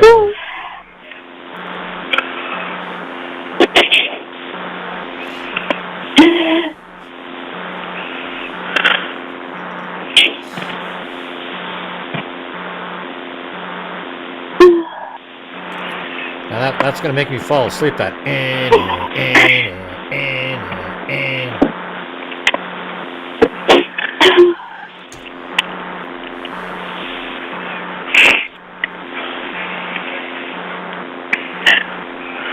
You have somebody there with you?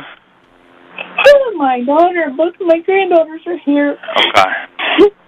I got a police officer. It's almost there, okay? Alright, fire department's there, okay? I'll go ahead and let you go. Okay, thank you. Bye-bye. right up there. All right. So then I mean, look, I just want to show you the volume. Look at all this stuff here. Like, these are all the different interviews with different people, the body camera stuff, you know. So it goes all the way through. I mean, these have multiple videos in them too, like items. Look at that. I mean, those are emails here. We can check those out.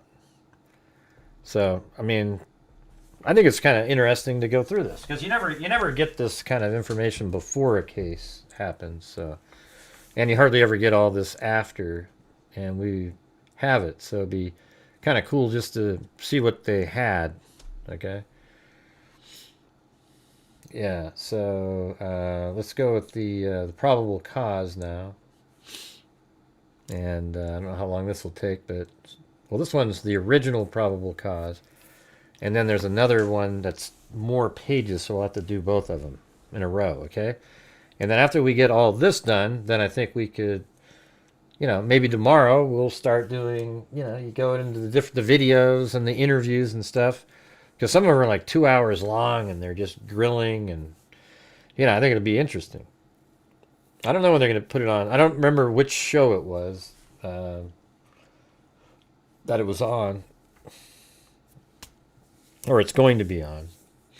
But anyways, on September 19th, 2023, so the Jackson County Sheriff's Department responded. This is exactly what we just listened to 3287 North State Road 135, Freetown, Indiana, after the owner, Marcia Allen, reported her residence had been burglarized. Now, I think Marcia Allen is the one who took her own life. Stephen White and Nathaniel Napier were arrested for the burglary. And Stephen White told me about a conversation he had with Ashley Jones. Oh, because that's a different event there. Hold on. So there was a robbery on September 19th. And then Stephen White told them about a conversation he had with Ashley Jones, daughter of... so Ashley Jones, the daughter of Marcia Allen. So Ashley Jones is the one that just pled guilty and got 50 years. And then they told me about a conversation they had with Ashley Jones, the daughter of Marcia Allen. In this conversation, Ashley Jones informed Stephen that Marcia had murdered Marcia's husband, Harold Allen, by poisoning. Ashley also recruited Stephen to burglarize Marcia's house. But how come there was an arrest made? I mean, would you really... Hey, we'll rob your house. Just make sure we get arrested too. I mean, that's ridiculous. On September 20th, 2023, the next day, Detective Clint Burcham spoke with Marcia Allen. Marcia denied killing her husband and consented to... I wonder, what date was the murder, though, I guess? And so, because it seems like the September 19th call was for the burglary. On September 20th, 2023, Detective Clint Bertram spoke with Marcia Allen.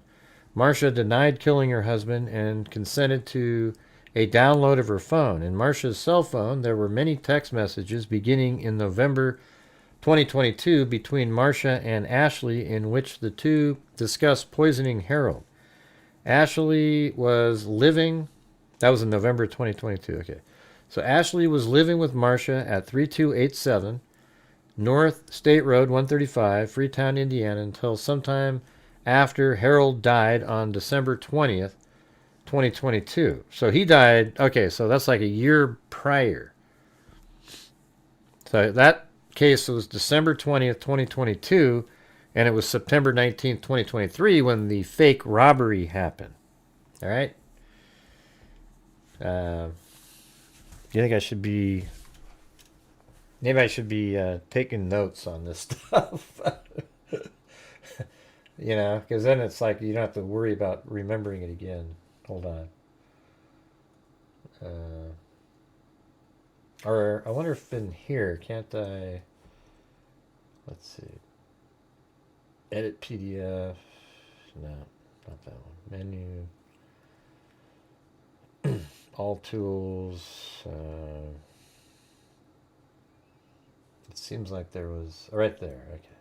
So maybe we can do that one and then this one. Okay.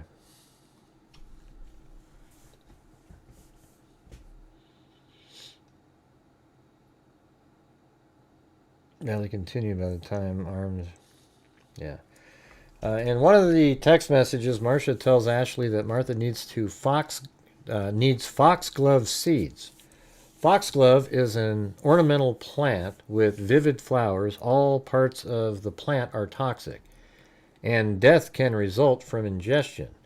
Ashley then texted Marcia that foxglove seeds are traceable. These text messages took place on November 27th, 2022. And so he was killed about a month later. According to a medical records obtained from Jackson County Coroner's Office, Harold was seen at Schneck Medical Center on November 27, 2022. Wow, the same date that was in there. The stated complaint is numbness on the left side of his face, also known as paresthesia or something like that. Harold also visited the Schneck Medical Center on November 30th, so 3 days later, 2022, with the stated complaints as vomiting, diarrhea, fever, and chills, with the chief complaint listed as gastrointestinal issue. Symptoms of foxglove poisoning include stomach pain, vomiting, and diarrhea. This officer reviewed Marcia's Google account obtained through a search warrant. Marcia's Google account showed searches related to foxglove on November 27, 2022. Some of the searches included the following: what happens if you eat foxglove seeds? How much foxglove is fatal? I mean, these are searches. You know, isn't it amazing after all these years that we've all watched, you know, these crime shows, etc., and these people are still doing this kind of stuff. And look how we only have 146 people watching now. You know? I appreciate everybody here, but it's so disheartening that people just aren't interested in anything else. As soon as you switch off of, you know, Charlie Kirk or something like that, it just goes... And I don't know why. And it's not, you guys have nothing to do with that. It's just, is what it is, right? But who sits there and texts, you know, there's these searches now. How much foxglove is fatal? How long does foxglove take to kill you? These Google searches were performed around the same time Marcia sent the text to Ashley saying she needs foxglove seeds. On December 2nd, 2022, Ashley texted Marcia, you can't touch the plant. They then texted each other that they will need to wear gloves to handle the plant. Wow, I mean, where is this plant? I mean, I don't want to be anywhere near it. Ashley also texted to Marcia, I know. I need to wear gloves and have some time alone to prepare the route. Let's see. That said, on December 2nd, 2022, Ashley texted Marcia, you can't... Okay, we already did that. It says, in this time frame, Marcia and Ashley decided to use ethylene glycol. Isn't that... I mean, you always hear this. This used to be on that show all the time. What the hell's the name of that one? Oh, that one that's really old. It's on, like, investigative files or whatever the hell that thing is. Hey, thanks, Amy's Justice League. Very cool. I appreciate it. Thank you so much. Yeah, it's like that's exactly right. It's antifreeze, right? So you see it every single time in those old I don't know, what were those called? Justice Files or something like that, or it's still on sometimes on like 46 or not 46, CNBC late at night or something. No, let's see. And thanks so much up there, Amy's Justice League.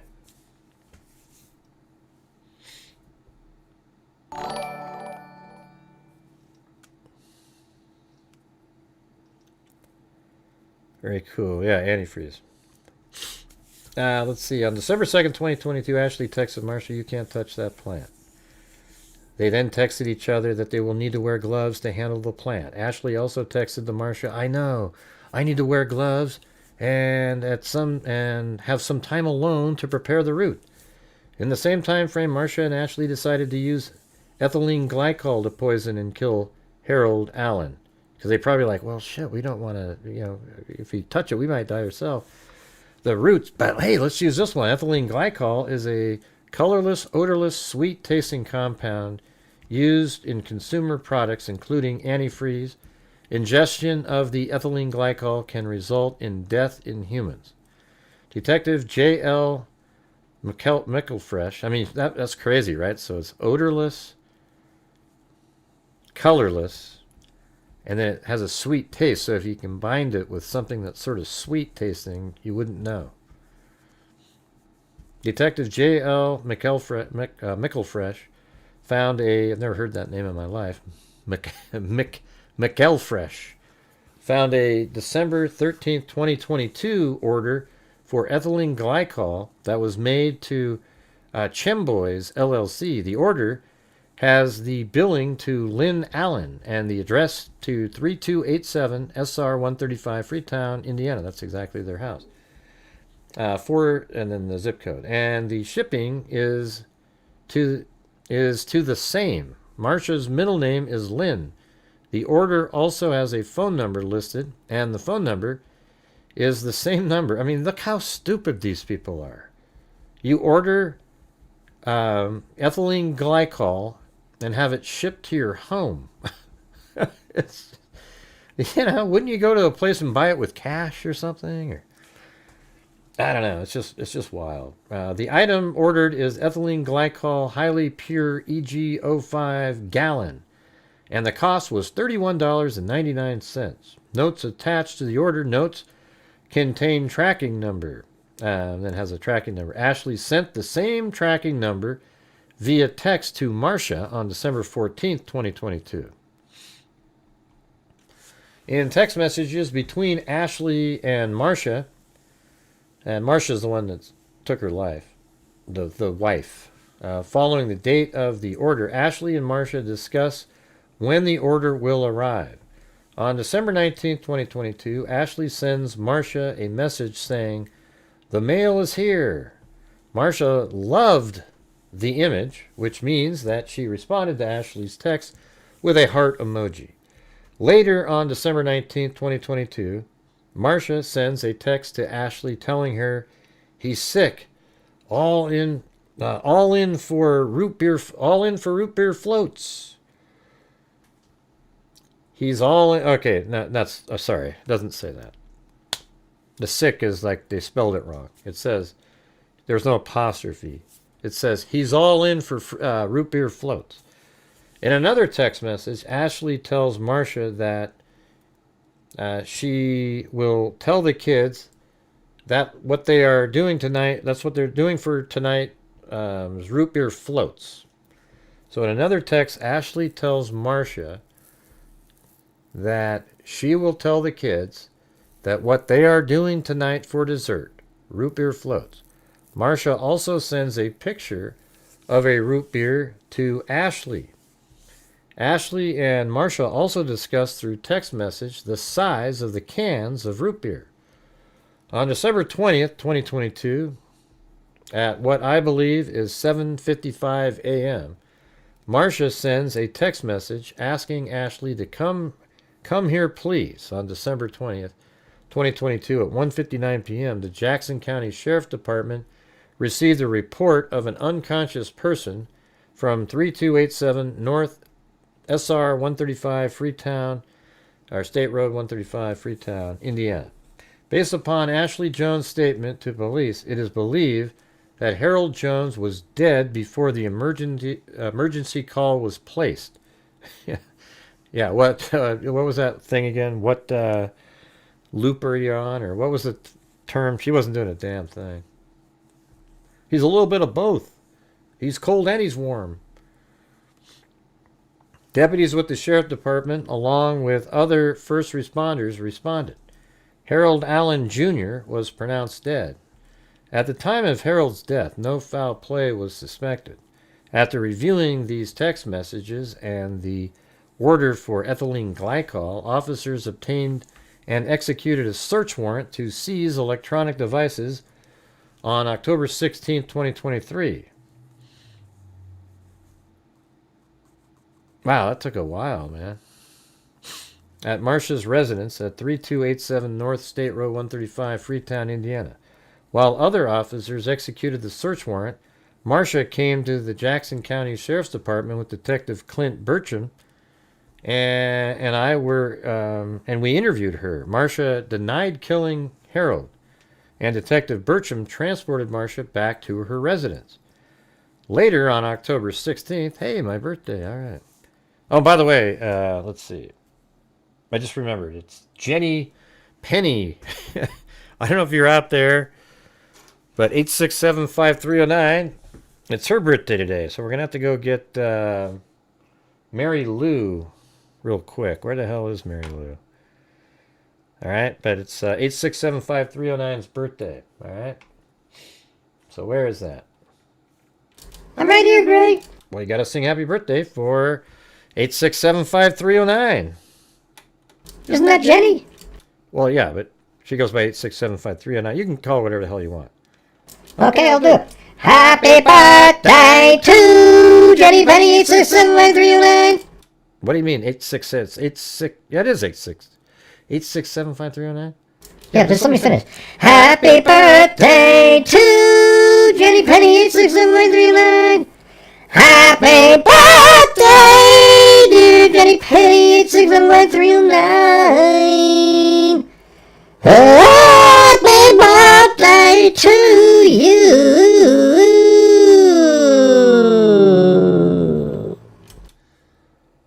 And many more.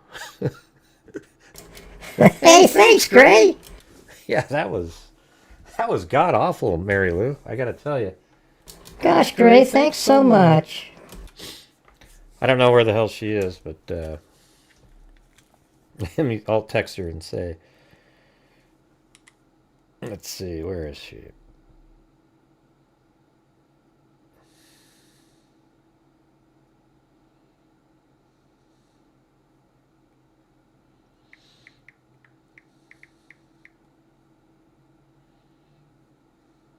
There it is, right there.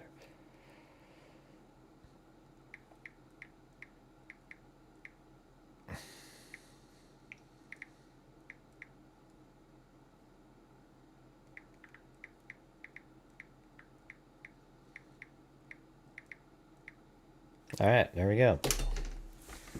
Very cool, very cool. All right, so where are we at here? After reviewing these text messages and the order for, let's see, so they got the, I wonder what took him so long, because he died on the 20th, but I think it was after, that's right, so it was after the arrest and they were told that. So this kind of did take place relatively quick, right? Because up here it was September 19th, so you got to use that date. And then on October 16th, they already had a warrant, so that's less than a month. Yeah, so after reviewing these text messages and other order of ethylene glycol, officers obtained and executed a search warrant to seize electronic devices on October 16, 2023 at Marcia's residence. While other officers executed the search warrant, Marcia came to the Jackson County Sheriff's Department with Detective Clint Burcham and we interviewed her. Marcia denied killing Harold, and Detective Burcham transported her back to her residence.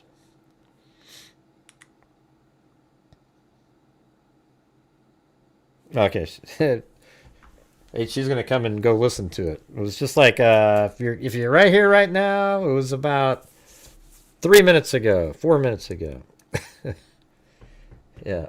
All right. Anyways, and then down here it says officers arrested Ashley for burglary at her residence in Missouri on October 3rd, 2023. Ashley, why? I don't get that. Why was she arrested for burglary? Ashley remained in custody in Missouri until she was transported to Indiana. Oh, I see. So Ashley and these other guys, they just robbed a home, their own home, I guess, but they're all part of something. You know, so they arrested her for it too. So when was that? Yeah, so the burglary took place at Ashley's mom's house. That's kind of, that's crazy. So anyway, she was arrested for that too. Ashley remained in custody in Missouri until she was transported to Indiana and booked into the Jackson County Jail on the burglary case.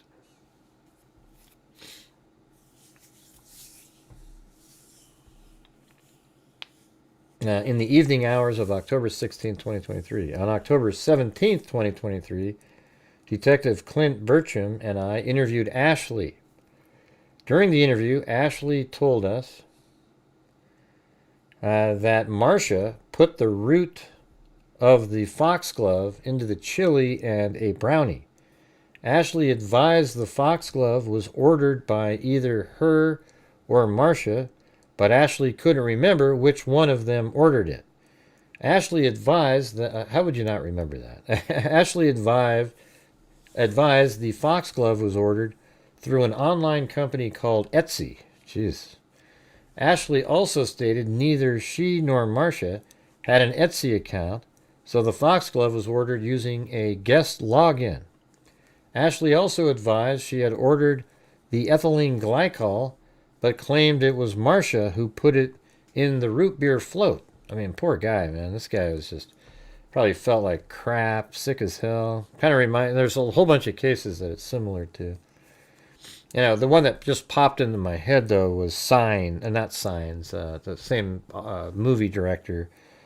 What's that one where, maybe this, no, it's not Signs.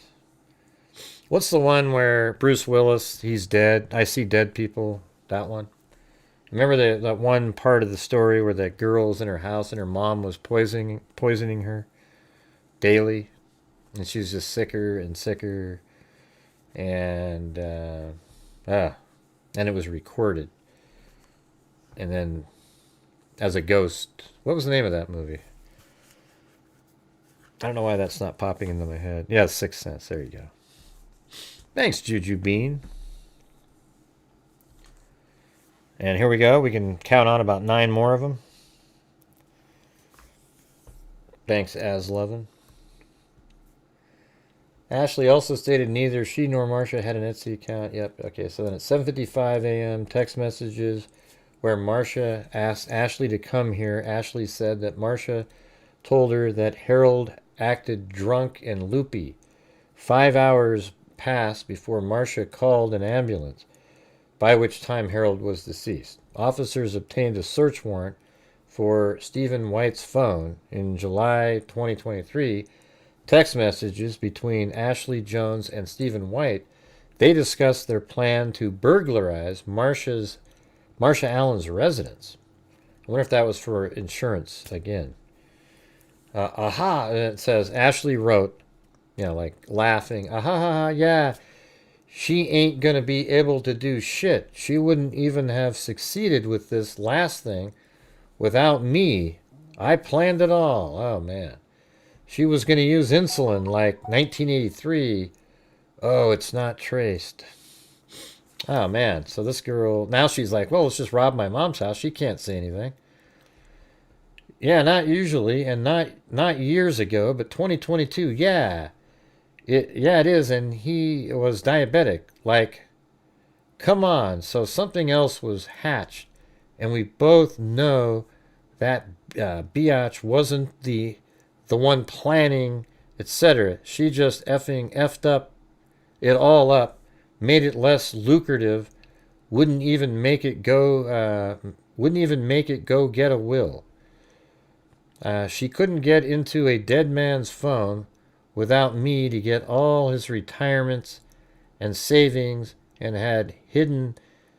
Hell, she got $4,500 from his PayPal because I showed her how to scam it as him before they find he's man, she can't even talk, man. Before he's gone, she's fake as F. She didn't give me shit out of that. So basically, she's saying she didn't get any of the money from killing the father, so now she's burglarizing the mother's house, and the mother can't do shit because then they'll say something. That's crazy. Man, that's wild.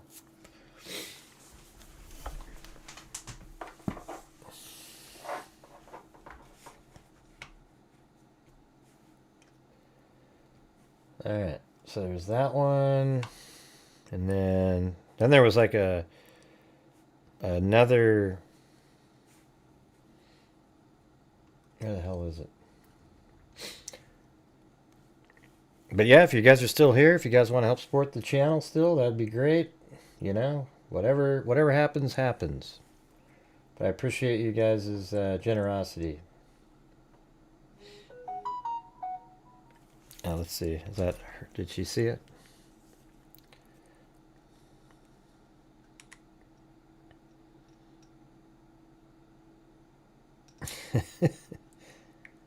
Yeah. Yeah. Let's see. I think it's her father. I don't know. Doesn't matter. I don't know why you're looking stuff up on the side. Let's just go through what we've got here. You know what I mean? All right. Let's see.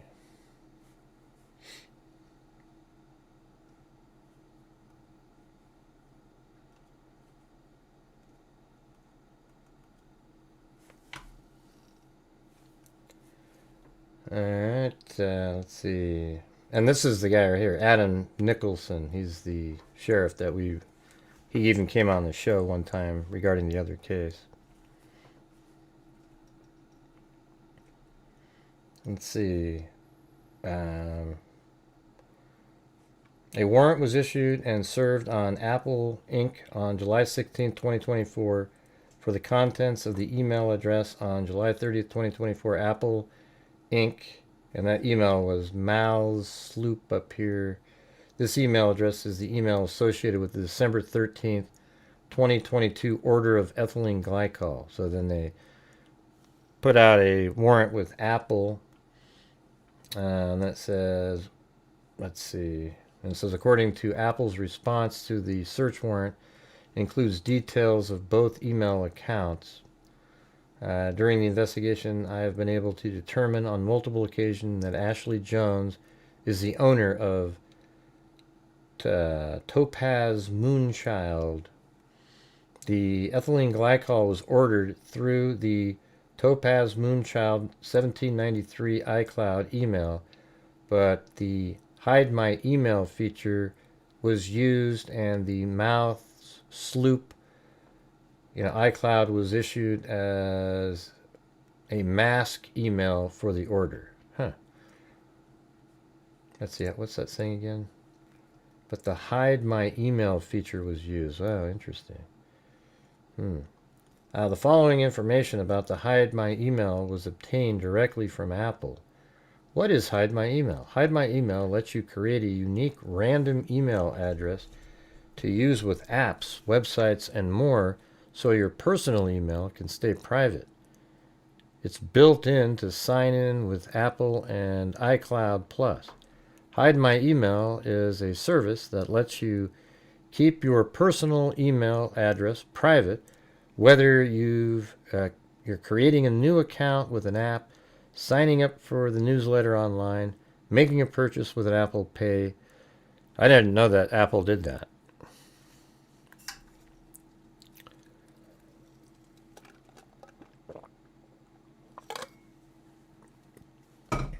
Let's see. After further reviewing the content sent from Apple, more evidence was located pertaining to the attempted murder of Harold Allen. Are you guys interested in this? It seems like nobody's chatting. This is usually when I... So then it sort of makes me nervous to cover it again tomorrow, you know. Whenever it gets this slow...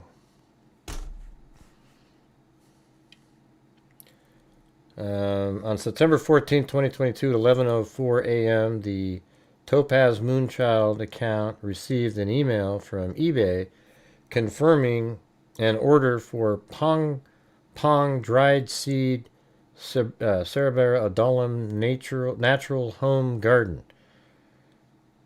The email states 5 Pong seeds were purchased from eBay seller Celion Market 19. Not sure. The name and address of the order state it will ship to Lynn Allen at 3287 North SR 135. This was the same address for Ashley Jones, Marcia Allen, and Harold Allen on September 14, 2022. It should be noted the ethylene glycol that Ashley Jones ordered on December 13th also shipped to the name Lynn Allen. The email from eBay about the Pong seed order indicates the $27.73 was charged to a debit credit card ending in 0277. During the investigation, I have been able to link a debit credit card ending in 0277 to Ashley Jones.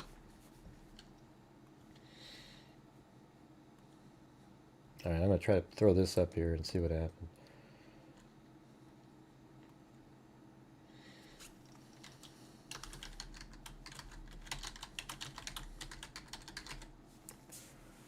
All right.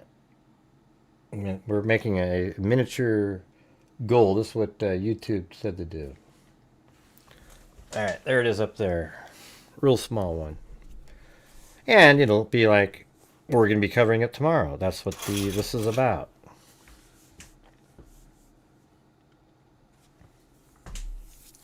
On October 11th, 22, it's okay. I don't know if it's the stepdaughter or not. I'm just trying to go through, and it doesn't matter to me. It's still the daughter and the mother. It doesn't. If you guys aren't interested, just let me know. I don't want to, waste time. On October 11, 2022 at 10:60 a.m., an email account receives an email from eBay about the Pong seed order. Hi Lynn, your order is arriving early. The email has an estimated delivery date of October 11th. Text messages between Ashley Jones and her mother, Marcia Allen, on October 11, 2022, confirmed Ashley was expecting seeds to arrive in the mail. A conversation about the seeds begins at 11:51 a.m. on October 11, 2022.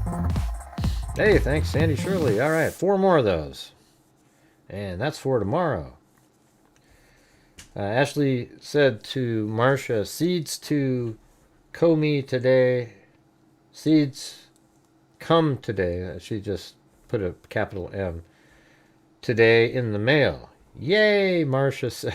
Jesus. So we got to get the mail today. We will definitely.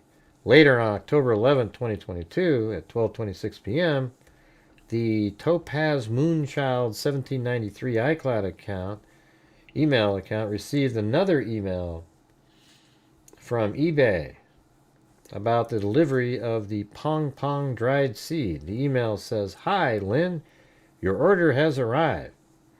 The email states the order was delivered to Lynn Allen at 3287 North SR 135, Freetown, Indiana.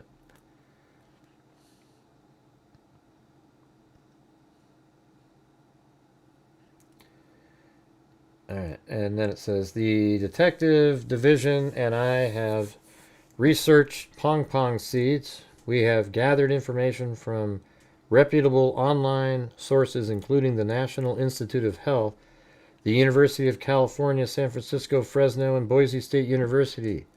The Pong Pong tree is a native plant of India, Southeast Asia, and East Africa. The tree produces brown oval seeds that yield a dangerous bioactive cardiac glycoside called cerberin. Cerberin causes disruption of cardiac electrical activity. Those who ingest the seed will suffer from a variety of symptoms like nausea, vomiting, abdominal pain, and diarrhea, following by heart-related symptoms including heart blockage which could potentially result in death. The Pong Pong seed has been reported to be used in cases of suicide and homicide in their countries of origin. The National Institute of Health reported that until recently, the plant was hardly known or easily available in the United States. However, now seeds of the tree, which have ornamental appeal, are available for sale online by multiple tropical plant retailers. Man, that's crazy. Why would you allow that to be sold over here? I mean, it just seems like it's a disaster waiting to happen, doesn't it? Hey, thanks Sandy Shirley and Wild Bill Wassman.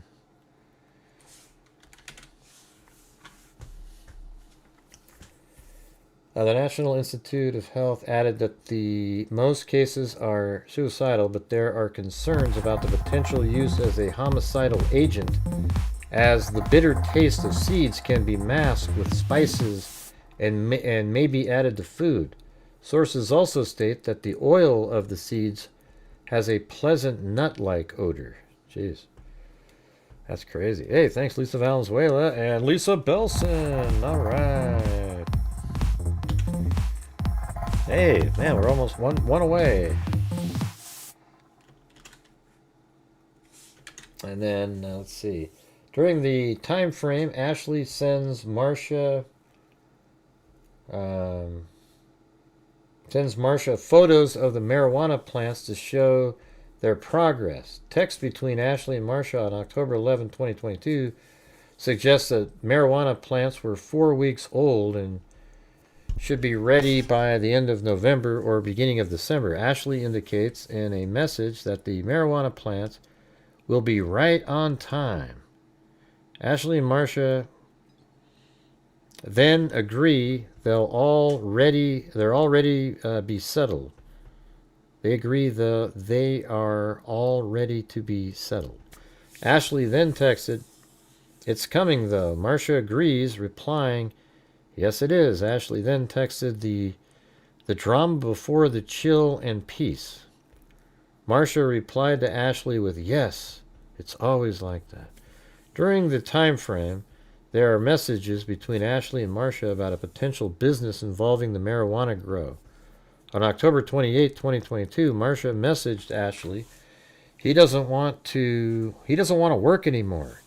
He's depending on the business to get him home permanently. Ashley replies, "That's not going to happen for him." Marcia replies, "Nope, it is not."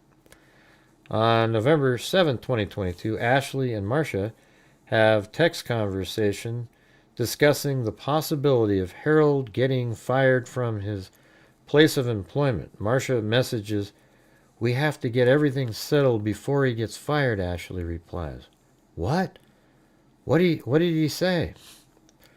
Between November 12th, 2022 and November 19th, 2022, text messages between Ashley and Marcia indicated that Marcia and Harold were in Gatlinburg, Tennessee. Marcia and Harold were, okay, they're at Gatlinburg, Tennessee. During this time frame, Ashley and Marcia continue to text and discuss plans to murder Harold. On November 14, 2022, there is a conversation between Marcia and Ashley about the marijuana plants in the basement after Marcia asks how the basement looks.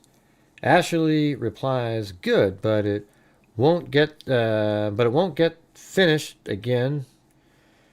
But it won't get to good, but it won't get to finish again, 'cause a man, not enough time, but it's okay." Marcia replies, "How much time do we need?" Ashley replies, "She could go another 30 days, honestly, into budding, but there's not a point.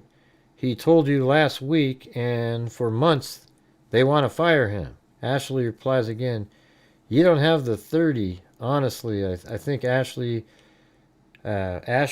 goes on to message again, not worth losing the 64 you'll get within a month from the job of, you know what I mean, that immediately the grow is slow, then steady, money, not worth it. Sounds like they're selling marijuana.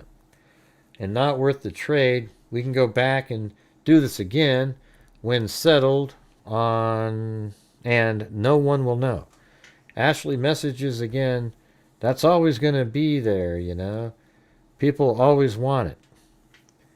This is time sensitive. The big plan." Ashley messages again, "One shot." I guess they have one shot at it. Yeah, we just need one more up there, you guys, to reach that little miniature goal. On November 15, 2022, Ashley and Marcia discuss making brownies. Ashley mentions some ingredients she will need to make the brownies, including espresso powder, dark and milk chocolate, and caramel sea salt. Marcia then texts and black walnuts, I guess. Ashley replies, I got you black walnuts on the list, LOL. Marcia replies, "We can say the nutty flavor is from the nuts." All right, because remember the seeds have that nutty flavor. "And I can make some banana nut bread later with black walnuts." Ashley replies, "Oh, we got this. I'm chef searching." Ashley replies again, "How to fix a bitter dish." Ashley later goes on to text, "I'm looking up rich dark chocolate brownie recipes and additives." Marcia replies, "Dark chocolate is bitter, so we got this ice cream. Ice cream will help." And then Ashley replies, "Oh, I know, but we are perfectionists with your things, so just a little researching is all." I mean, it's hard to read this shit because the writing's so bad that it's like it doesn't even make sense. I mean, it makes sense, but it's sort of slang. "Just a little researching is all, LOL. We have a party to go to on the 26th and throw, LOL. And the 23rd, I'll have to go out without the kids to get some birthday presents." It should be noted that Marcia sends Ashley a photo message of what appears to be Harold on November 26th. In the photo, there is a half-eaten brownie on a paper plate sitting on Harold's stomach. Harold became sick after eating the brownie and ended up in the emergency room the next day. On November 21st, 2022, there's a text conversation between Ashley and Marcia about getting rid of marijuana plants. During this investigation, I reviewed text messages between Ashley and Stephen White, that's one of the guys, the burglary guys. During a text conversation between Ashley and Stephen, Ashley informs Stephen, so it says, let me read that part again. So during a text conversation between Ashley and Stephen, Ashley informed Stephen about the marijuana grow she had been performing in Marcia's basement and how she had to get rid of it. Ashley messages, bye bye, bye, was happening to, what does that mean? Bye bye bye was happening too. She didn't want anyone to smell. Bye bye bye. What does that mean? Bye bye bye. Comes up in other text messages on Stephen White's phone. During the interview, I concluded with Nathaniel White, Stephen's husband. Nathaniel provided information about what bye bye bye meant. Nathaniel advised bye bye bye was a code between Stephen and Ashley when they talked about killing someone. Hey, you guys, we only got a couple more minutes to get to that. What are we at? So, well, 17 minutes left. All right. Maybe we'll get a shot at it. On November 25th, 2022, Marcia and Harold go out for dinner with a friend. While they are at dinner, Ashley and Marcia are messaging back and forth. Ashley tells Marcia that she is going to use the coffee grinder before they get back home. Could you imagine you're out to dinner and you're just sort of texting about how you're going to kill somebody? Ashley asks Marcia more than once to let her know before they get back. After using the coffee grinder, Ashley messages, all done, just trash now. Love you. Marcia replies, okay, we are done eating. Just talking now. Ashley replies, okay, trash is going out now. We are good kids are in. Now we are good kids are in. What does that mean? Okay, trash is going out. Now we are good kids are in beds. Things are out, away, mixed, and done. Note, presumably Ashley meant put instead of out. Things are put away. Okay, mixed and done. Okay, that makes sense. The following conversation occurs between Ashley and Marcia. Let's see. Ashley to Marcia. How's it going? Marcia sends a photo of what appears to be Harold holding a half-eaten brownie on a paper plate. Oh, jeez. Ashley to Marcia. Ooh.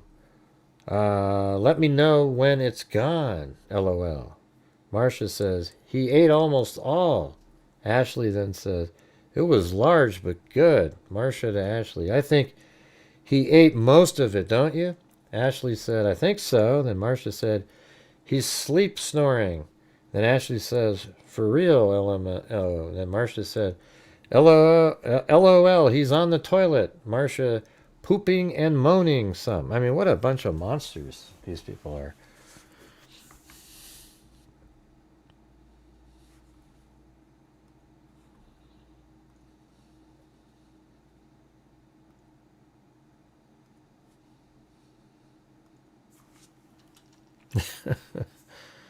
I guess I'll just do it. Man. There we go. Jesus. Never seen it struggle that much for that. Let's see. What do we got here? Hey, thanks, Gray. Excellent. Let's see. And then over here it says, on November 27, 2022, Ashley and Marcia gave the following text conversation. I really do not want to go to his mother's. I'm just able to not shake, and I'm reading these now, and I know you don't. I feel this would happen to what the hell is it? Ashley and Marcia have. So this is on November 27th. 2022. I am just able to not shake and am reading these now, and I know you don't. I had a feeling this would happen, though, 'cause of the size of it and how slow it moves, that it would take a couple days and be what you asked for, but we will see and do what we gotta do regardless. I love you. I'm sorry. I woke up ill and couldn't assist with what, you eat the wrong brownie, you idiot? It's okay. We just got here. Okay, well, we can discuss things tonight or tomorrow, whatever we are fine regardless. We are fine, I think is what she meant to say. Regardless, end result never changes. I love you. Love you too. I just want it done. LOL. That's Marsha, the wife. We too like beyond over LOL, but we got it.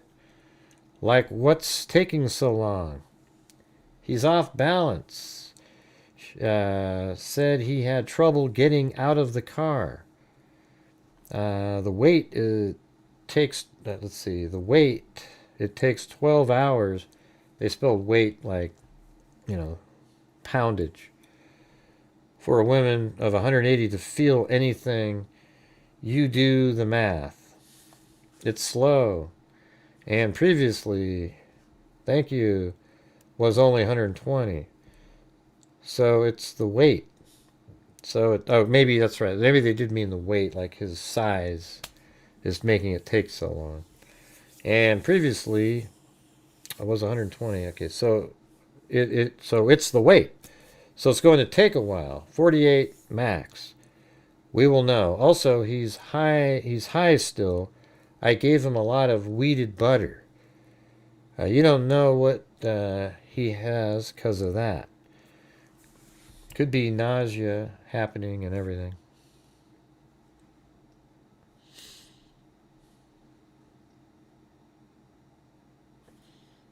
I don't know. I mean, we could just read the rest of these tomorrow, and then right after that, and then we get right into the videos. All right. Sounds like everybody's dead in here, so I'm just gonna. This is page 5. Page 5 of this. All right. That's what we'll have to pick up.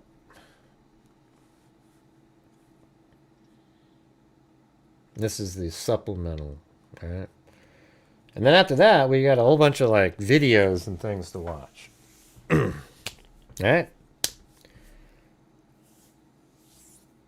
Yeah, they were giving him pot and ethylene glycol and freaking these little seed plants and that other weird thing. Crazy, right? Yeah, page 5 tomorrow. All right. I mean, maybe we'll do like the same kind of thing. If there's some other information that I want to talk about, then we'll switch back over. Yeah, it's pretty cool, right? So, you know, but the problem here's the problem, though, you guys.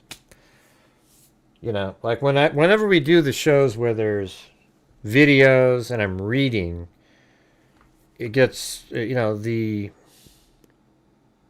I mean, I don't know how to explain it better than just telling you that the support part of the show where people are supporting the channel and all that just is almost non-existent. And so it makes it difficult to do the ones where you're playing the 911 calls, you play the videos of the surveillance or the interrogation videos. And by the time it's all said and done, it's like it's a struggle. So if you guys are like still into, being, I don't know, it's one of those things. It's hard to do. It's hard to do. I'm not sure how to phrase it any differently than that, but that's just the way it is.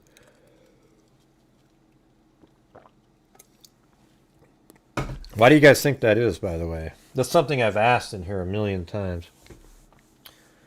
It's like when we do these like 45-minute long press conferences, it's just absolutely like as if the show never was happening.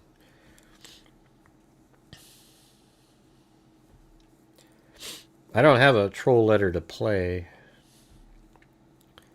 And I don't know. Why are you asking about it? Why do people want to hear it again? It's just weird.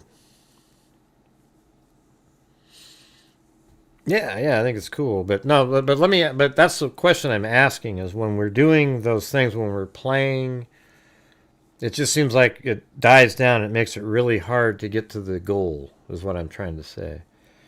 You know what I mean?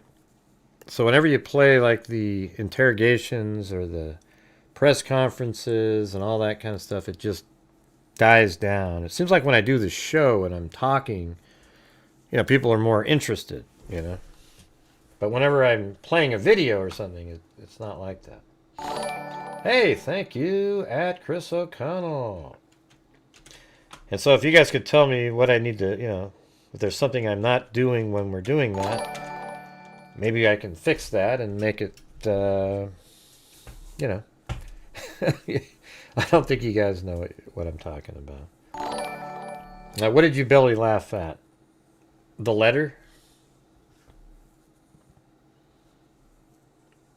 Right, but see, then let's say the whole show is a press conference and interviews.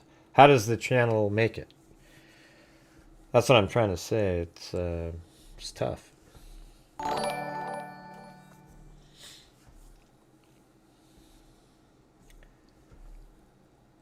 Yeah, I don't really want. I mean, that letter. I just read you the comment. It's on a YouTube channel. They sounded like it was really bizarre. They sort of need to look in the mirror. They always say, "Look in the mirror, Gray. Look in the mirror, Gray." And it's like, why don't you? You guys have spent 3 years doing nothing in your lives other than following what I do on my show and waiting for any type of comment that I might make, and then you edit it in a video and you put it out there. Okay? And you edit it in a way that makes me look like way worse than I would have looked by the way you edit it. And it's just what you do. It's crazy. And so that's what you're talking about? The letter? Yeah. So how do we get by what I just said a second ago, you guys? Tomorrow when we're playing the videos and all that kind of stuff, that's the part that gets me nervous. It's a press conference, right? But see, that's the problem, Lisa. See. And thank you, Chris O'Connell. Right, but so how do I fix that then, Sandy? Because if you guys are all, like I do a 3-hour show, and you're just focused in on the video and the surveillance, how does the channel survive? Because there's no income. Like I said before, there's the, I mean, it's like, sometimes I always feel like you don't want me to have the conversations. I don't know what to, how to make that work. It's sort of like you do a 3-hour show and it's all press conferences and videos and stuff like that. How does it make it? Because the viewers, it's not we're not going to have 7,000 people watching, something like that. They wanted to make Kumbaya, yeah, right. It's like those people that they try to say, like they leave a Facebook group and I'm a Galio. They leave a Facebook group and they say that.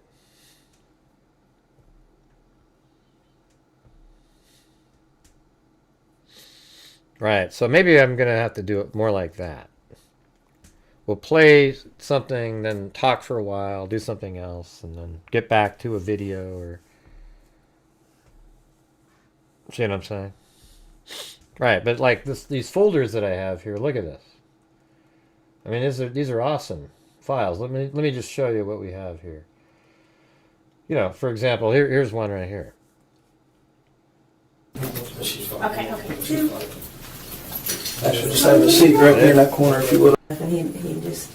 Right, I mean, we get to watch the whole damn thing with these guys, right? I mean, this is going to be sweet. We're going to listen, and that's the wider shot, and this is the zoomed in one, So this is 2 hours and 37 minutes for this thing. right here. And I bet you'd want to watch the whole thing because it's probably interesting. Maybe we can fly it by any kind of the other stuff. Yeah, I like making people laugh. That's for sure. Wish I could do it more often. You know what I'm saying? Right, Wild Bill Wassman? Imagine Gray having all the FBI videos on the... Oh, God. I could just... I wish I was in the FBI or something. I think I'd be really good at the video analysis portion, that kind of stuff, and just putting it all together, you know. I would be. That's the thing. I just know how to do it. It's actually, you know, that's sort of my gig this whole time. Like, the whole time I've been doing YouTube, that's my thing.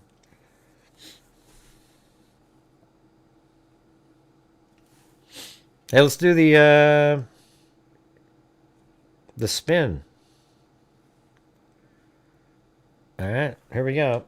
This is for the notebook, you guys. Who's gonna get it? This is the old list from a long time ago. All right, there you go. Look at that. Shuffle, shuffle, shuffle, shuffle, shuffle, shuffle, shuffle. You guys ready? Who's gonna win? All right. Maybe we'll do two of them. All right, I'm gonna do two.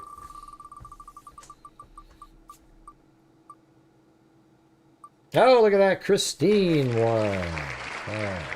So remove all of hers. Christine, you won that one. Here we go. Here we go. Ding, ding, ding, ding, ding, ding, ding, ding. Shuffle, shuffle, shuffle.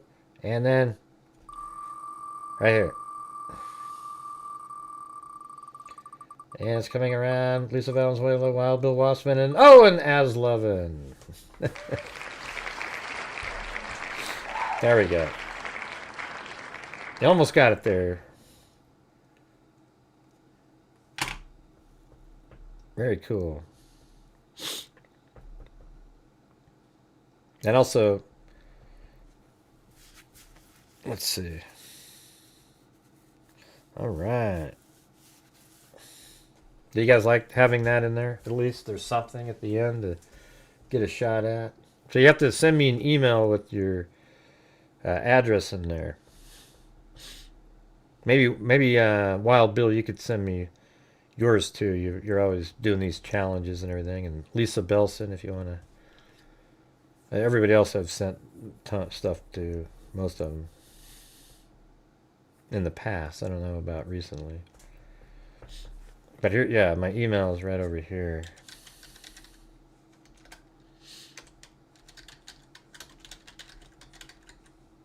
Right there. There you go.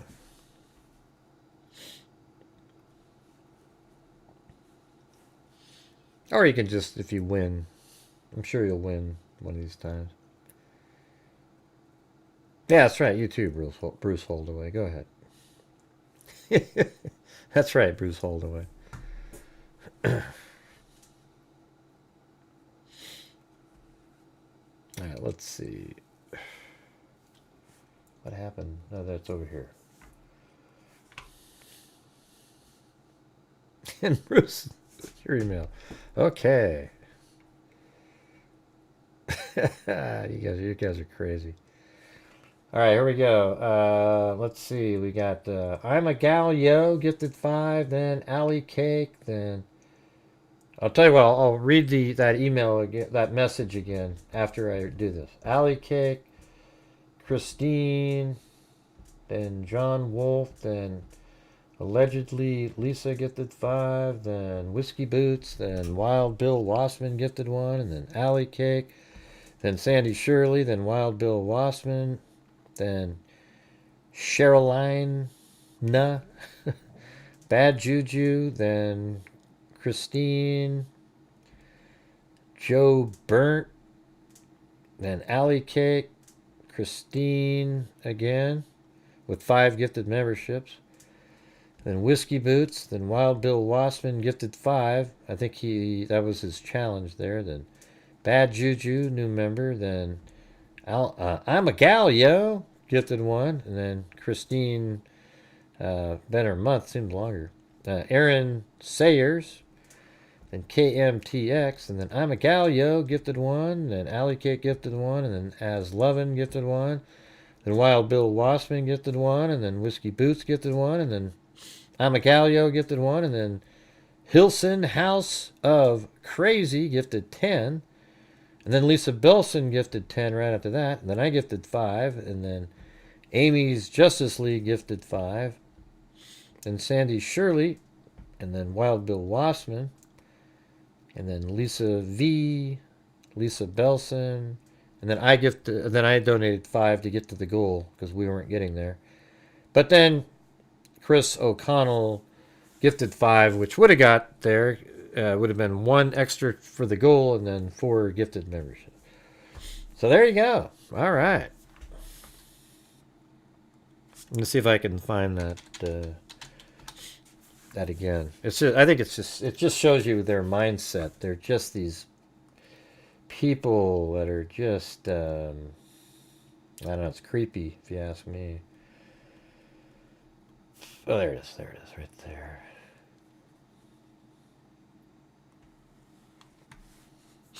It says, let's see. Here, let me play. We got some music in here,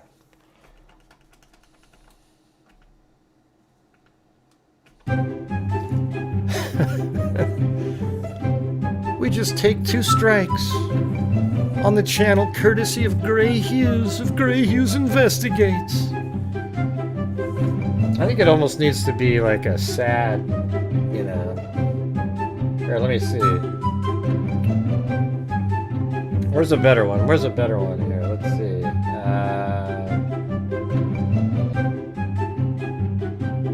Ominous, Dark Times.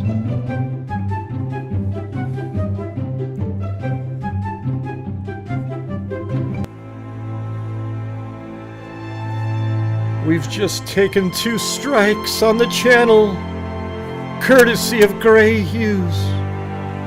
Of Grant Hughes Investigates. Seems like holding that mirror, showing the world what his own reflection looks like, was a bit too much for him to handle. No surprise there. No surprise there. Truth is, we don't have the time or resources to battle this out in appeals right now. The truth is, they just didn't want to give their name out because I would get it in an appeal. That's not what this was ever about, they said.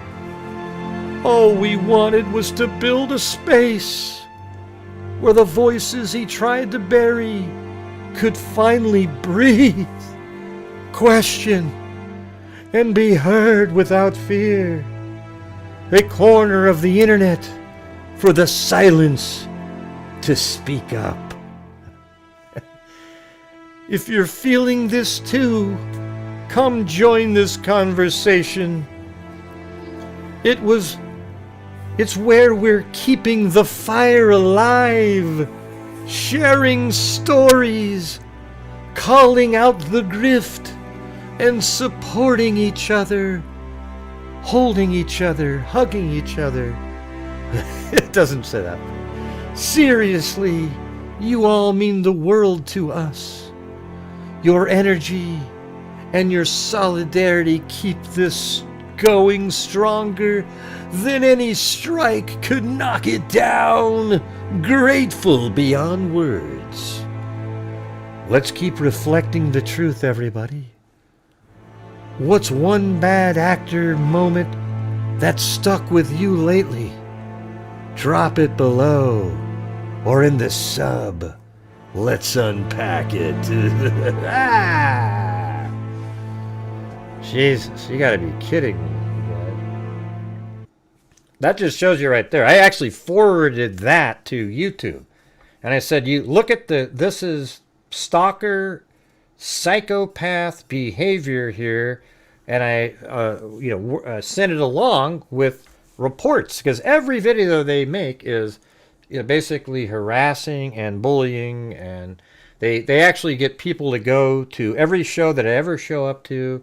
They show up in there and they comment and they make comments, and it's incredible. And then if I make a video, you got one of them puts a really shitty comment, then they get all their friends to come over and like the one shitty comment over and over and over and over again. And that's what they do. These people are sick in the head. I mean, move on with your life, you guys. Here's the thing. The reason they won't do this is because their name, I would get their actual name, and they don't want that known because they know that I know who they are. That I would know who they were. And so that's the truth of it. It's not that... and the reason they're getting strikes is because they're doing something wrong. You get it? That's just the truth. Second, wait, no, they got 2. What are you talking about? Rafe, Annie, your brain's just like... They got 2.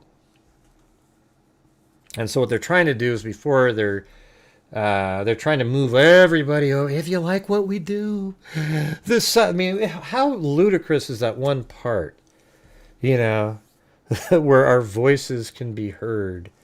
You can go anywhere, you guys. I mean, what are you talking about? Just because you came here and we're, we don't block people here unless you are an absolute troll that keeps showing up over and over and over like that. Or you come in here and you disparage the channel with your comment, you're going to get removed. That's just the way it is. And so for some reason, that's something that it's so devastating. Why? You don't even like me or my channel. Why do you care? It's just so weird. Yeah. I mean, and the way I read it is how it comes across, though. The exact, It's nuts, really. I mean, honest to God, it's absolutely one of the craziest things I've ever seen. Let me just read that part again. The part that really is just mind-boggling is this whole part here. It says,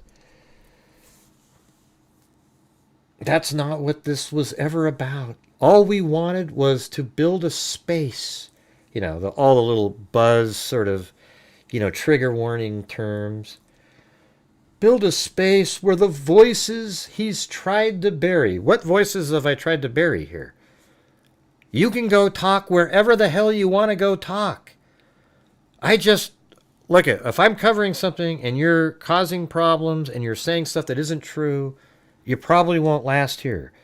Why do you care if nobody's... Right, it's like a woke thing. Exactly. It's just stupid.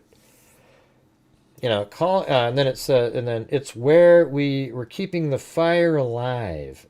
God. Let's see. Build a space where the voices he's tried to bury could finally breathe, question, and be heard without fear. Now, that's not what you built there. What you built was a place where you can trash and try to embarrass me every single day in existence. It had nothing to do with a place where we can finally breathe. It's just been so... do you understand how... I just wish, if you were in my mind, you would understand how ludicrous these people are. It's disgusting. All right? Now, they don't like my shows because I try to reach goals and so forth. I thought tonight was pretty good though, right? I barely talked about it, maybe 4 or 5 times during the show. You guys just supported the channel while it was going. At the end, I talked about that's what is hard when you do the shows with press conferences and stuff like that, because then it slows down dramatically. But I thought during the show was pretty good. But some nights I do get frustrated and so forth. But nobody's required to do anything. That's the thing, is they make it sound like You know, like I always tell people, if you can't afford it, do not send anything. You know, if you can, great. Hey, that'd be awesome. Thank you. But I don't want you spending your last money that you had for food on something. I've said that 1,000 times, but they never say that. They make it sound like I force people who are on Social Security to send me in checks and all the rest of their money. That's what they tell people.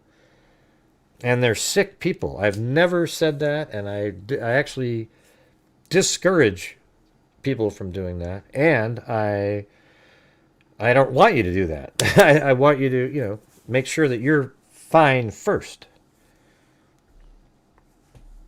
What's on Court TV? Yeah, they always show up under the Court TV videos every single time.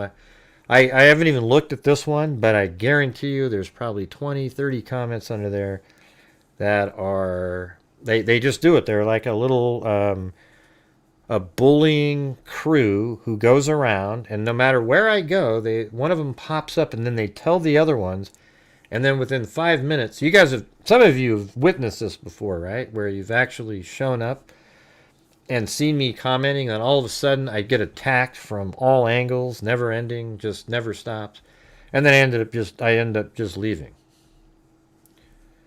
I know, I donate a large portion of the income from the channel just because I feel like that's the right thing to do, and I try to, you know, maximize the amount of income I bring in each month so that I can keep doing that, and some months maybe I do better too. You know, it's just like, why can't it be like that?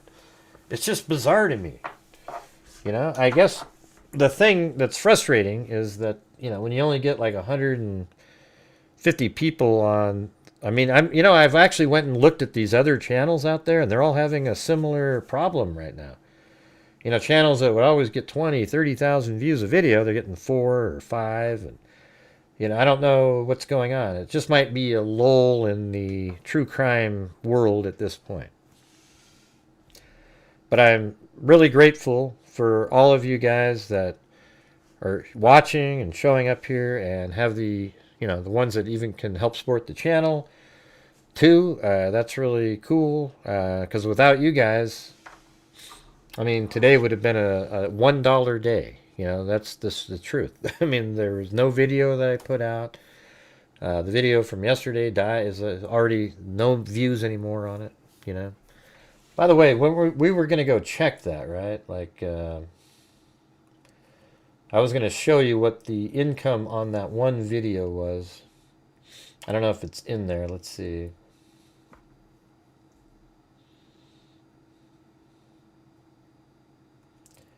And that was the one from yesterday, right? What did I guess it would be? Oh, look at that. There it is. So, there it is. That's the one from yesterday. That really good video that I made on the knife sheath. $18.31. Which is pretty good for 233 hours watch. But if that was at 1,000, you know, it would have been, you know, $100. That would have been pretty cool. That would have been 10,000 there.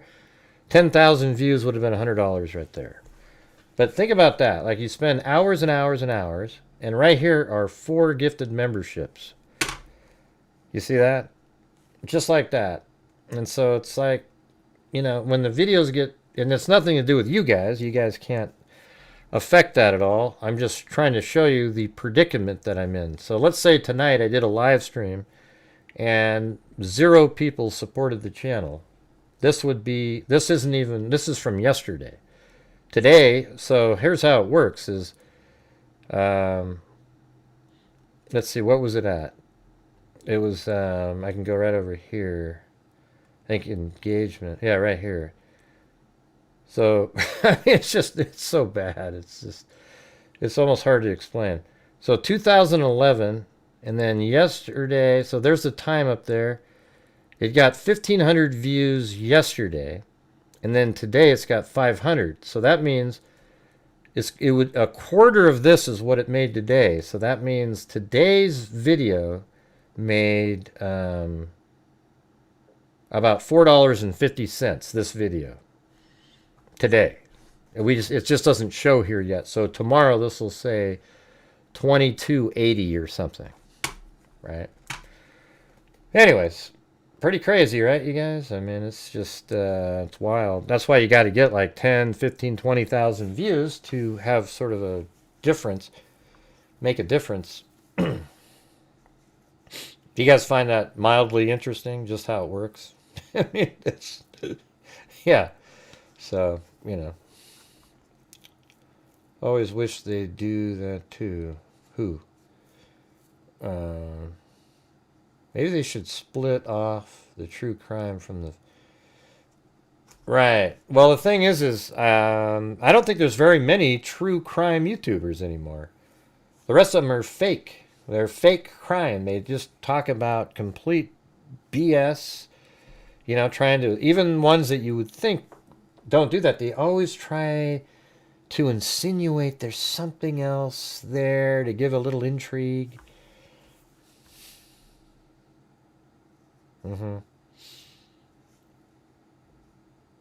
What do you tend to do besides YouTube for work?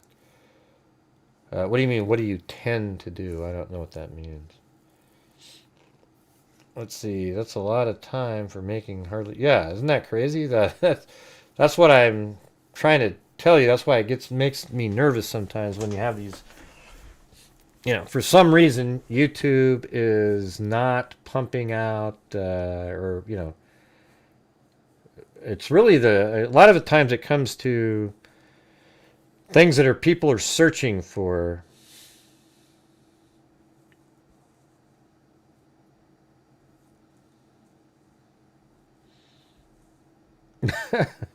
Isn't that crazy, Zazo? Yeah, I mean, when you read it, it's almost it's embarrassing for them. You know, it's like, wow, you tried to make it seem so like this noble place, almost like it's a Alcoholics Anonymous or some sort of like a shelter of some sort. You know, because it's just been so horrible over there. Like, who's silencing anybody? You can go talk wherever the hell you want to go talk somewhere. Stand on a street corner if you need to. Yeah, the Long Island's going to be good. Like I've seen YouTubers, but I thought tonight was smoother, right? Didn't you guys think that a little bit? Just the whole show a little bit, just kind of like I've seen YouTubers work actually jobs while... Yeah, what do you do? Rail, Fanning Gray? I don't even know who you are. Have I seen you before? You seem to be asking personal questions and I don't even know you. Yeah, let's see.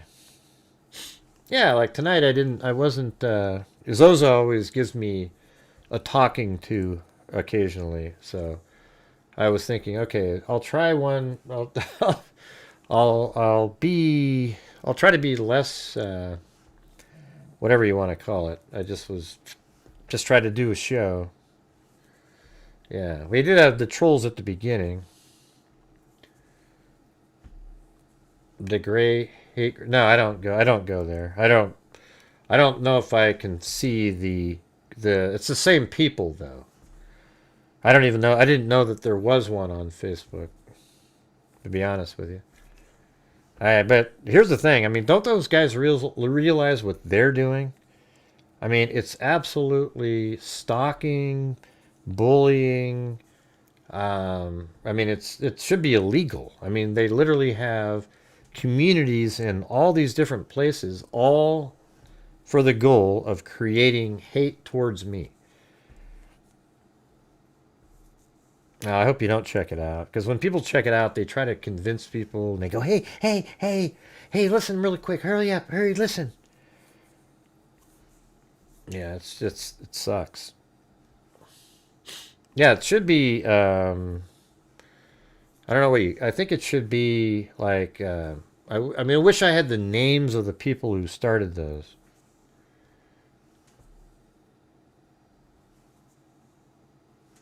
Yeah, I saw it. We played that earlier on here. The car rental at the beginning of the show. We did 3 different. We did Megyn Kelly earlier. And by the way, if you missed the Megyn Kelly stuff, look how amazing. Wait, how did I get to this page? Which one is this? 90? Is this the yeah, that's the full hour one.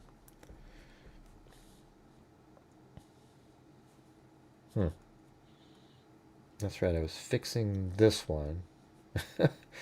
What the hell happened to the actual rest of them?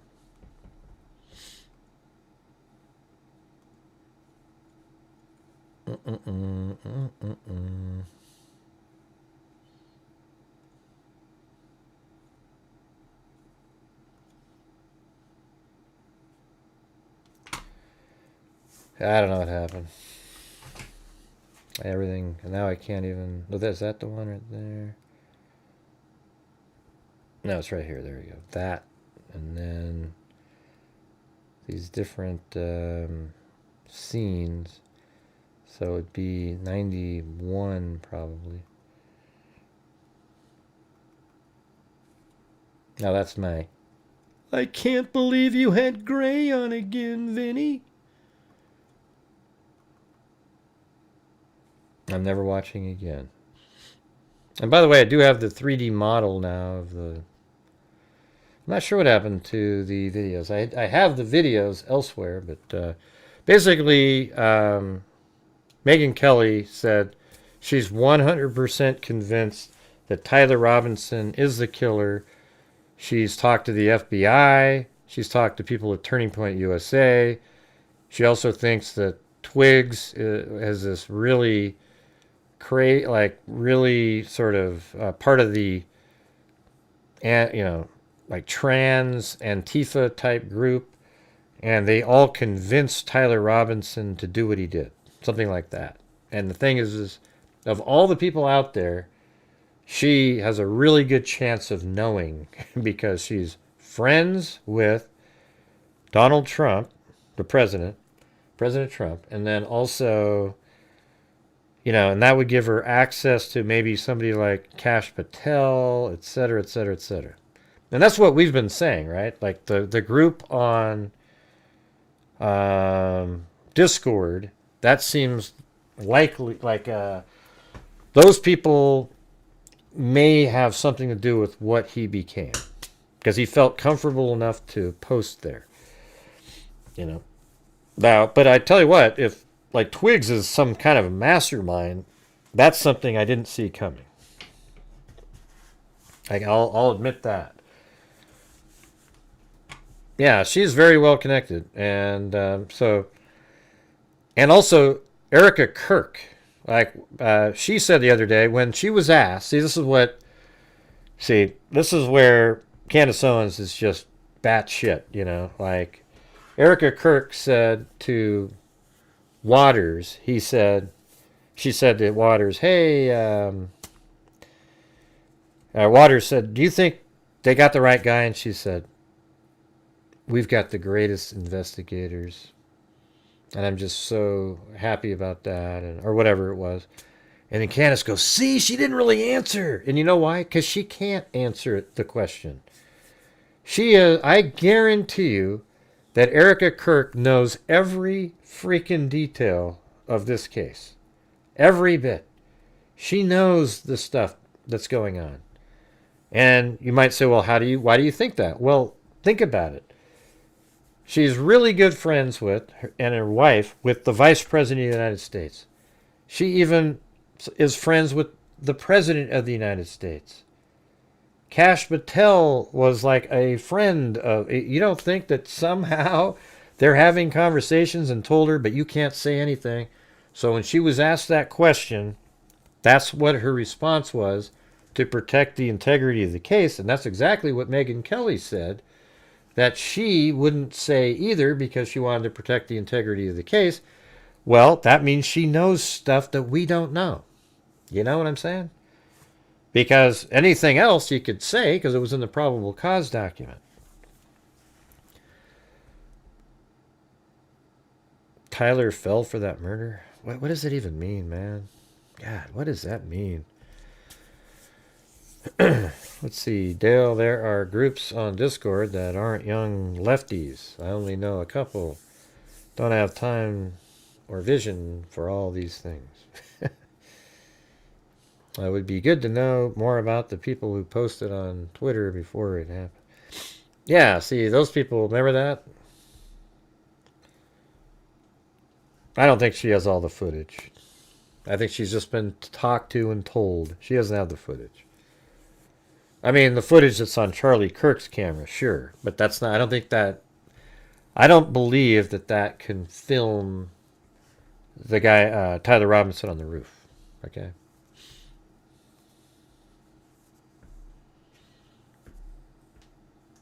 Mm-hmm. Yeah, I don't know. It was really great to hear, though. Maybe I can just throw them in here really quick again. I think it's worth listening to. Are you still there, Zozo? Do you want to hear these? Because they're pretty. It's pretty good. Here, let me just play these.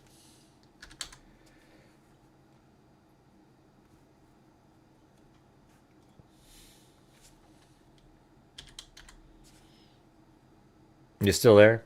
Here, listen to these. Watch this.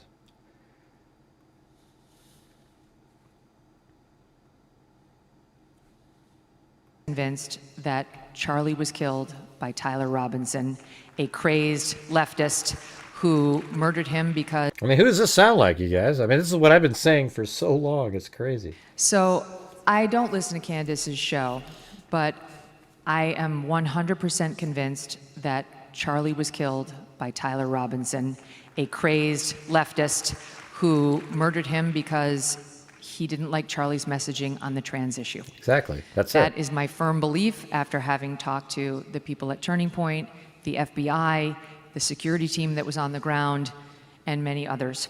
And I... See, look at that. I mean, she talked to everybody.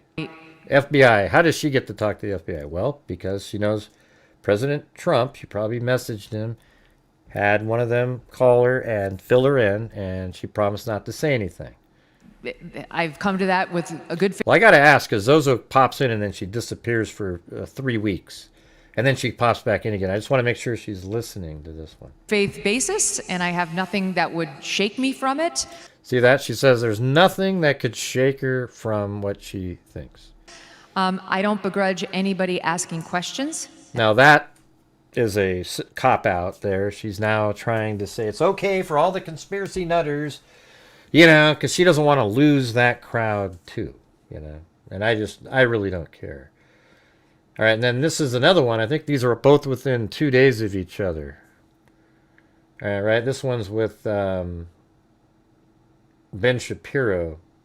So I consider to be my side, the side of sanity. And this is the entire question, is whether I consider Tucker Carlson to be on my side. I got it. But I would just say, just for the record, my own general approach, and this is my audience here, so they know, is in general, I will take on a position and I will make clear how I feel. For example, I've been asked, and some of my audience is mad at me for this, but what do you think happened to Charlie Kirk? And I believe a man named Tyler Robinson shot and killed Charlie Kirk. I believe he was influenced by trans Tifa, radical trans activists, that he fell in with a lunatic that goes by Lance Twiggs, that guy was extremely radical, and that he and possibly a band of others convinced this guy that violence was the answer. See, that's weird. That's a weird opinion to have without being informed to make you think that way. Like that wouldn't even really cross my mind that Lance Twiggs was a violent radical, and you know, him and another bunch of people convinced Tyler Robinson to do it. That feels like that's coming from a place of information that she got, doesn't it? See, are you still there, Zozo? See, that's what I'm saying. That's what I'm saying. And I believe others knew about it before Charlie was killed. That's what I believe. And until you can show me cold, hard proof that it was something other than that, that's what I'm going with. And I don't want to do or say anything that will jeopardize the FBI investigation and prosecution. See, so why would that be right there? See how she said, I don't want to say anything that would jeopardize. If she didn't, she has information that she shouldn't, or, you know, I don't say shouldn't, but that the rest of us don't have, and she can't say it.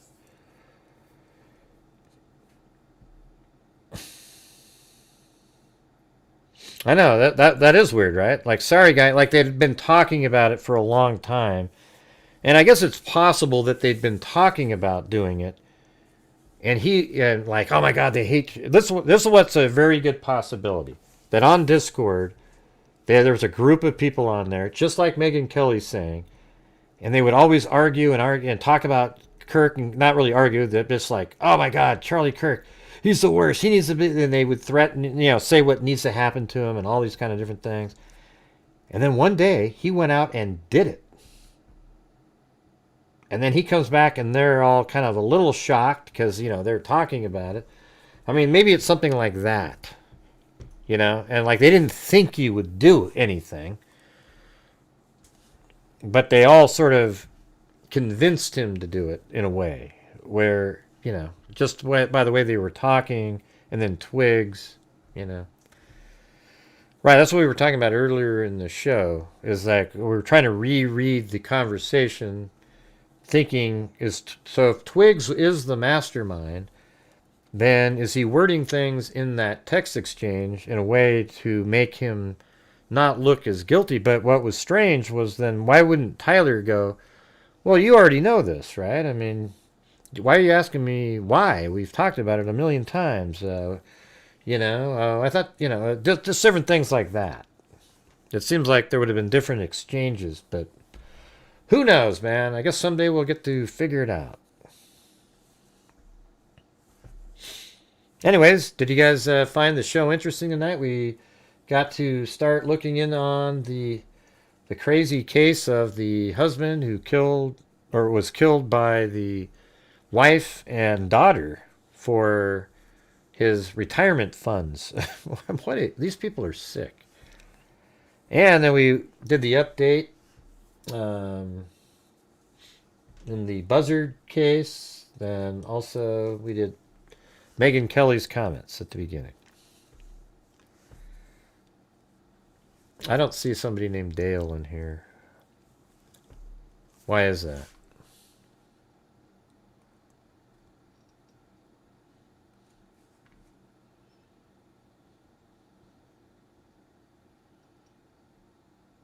If I can't see the person named Dale, we gotta block him. Where's their last comment that they made?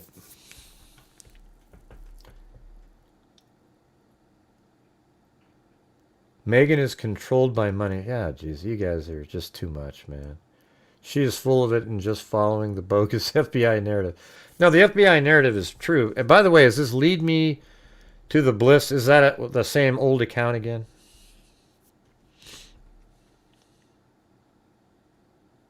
You're Dale? Oh. How come it says I'm a Galio? That's all I see. I don't see anything. Like, how's Dale showing up in there? Oh, weird. Okay. Do you guys see the other name? I only see... Let me show you what I see. Look. See that? Right there? That's it. See that? It doesn't say Dale or anything on it.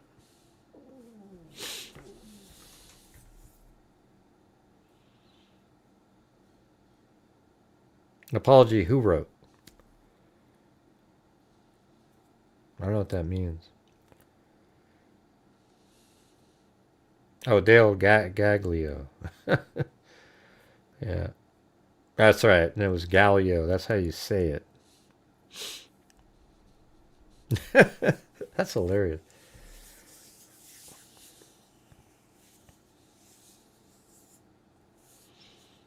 Oh. I don't know if I have that just sitting around, that apology thing. Maybe I can find it really quick.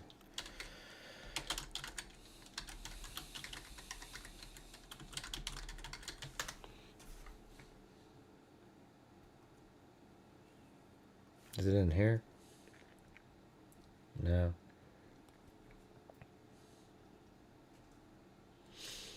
I don't know where that one is. Let's see.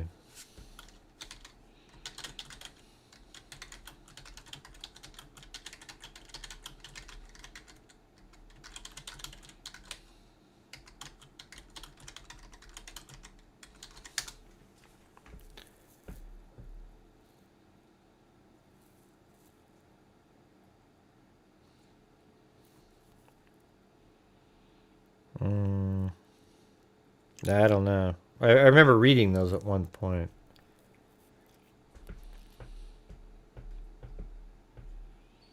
I don't know where they are now. Is it this one?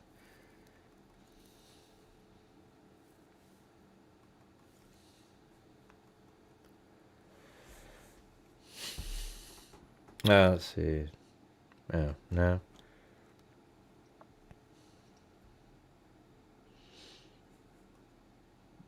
Hey everyone. Okay, here it is. Hey everyone, if you have not seen the news yet. Oh wait, that's somebody else. Tyler's post above is true. He was taken into custody earlier today. Regardless of the horrible actions that took place, we must take this moment to remember that God is a living and loving God. I don't think that's the one. So what was the post above it? Let's see, right here. I just saw the video. Holy shit. Hey guys. Oh, here it is. So Zealous Monkey. So somebody wrote before him. I just saw the video. Holy shit. Rest in peace, I guess. Bro didn't deserve to go out like that. Sad. So what's weird is why would they be people typing like that if they were all into him dying? Maybe that's the cover. But you know, Discord's sort of private, right? Zealous Monkey, that's Tyler Robinson, wrote back and said, hey guys, I have bad news for you all. It was me at UVU yesterday. I'm sorry for all of this. I'm surrendering through a sheriff's friend in a few moments. Thanks for all the good times and laughs. You've all been so amazing. Thank you all for everything. Yeah.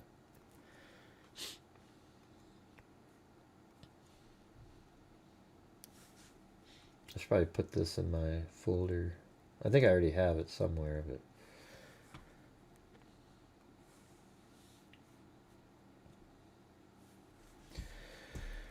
all right. Well, anyways, I stayed on a little bit longer there, but thanks everybody for being here tonight. Appreciate it.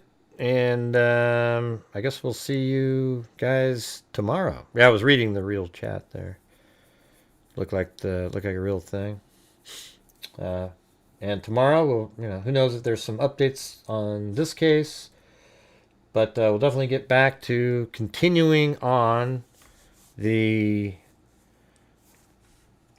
case of. I'm not sure why it doesn't pop into it. Let's see. Ashley Jones. That's the daughter. So Ashley Jones is the daughter, and the mother took her own life after she was about to be arrested. So, I mean, that's pretty crazy, too, you know, the whole thing.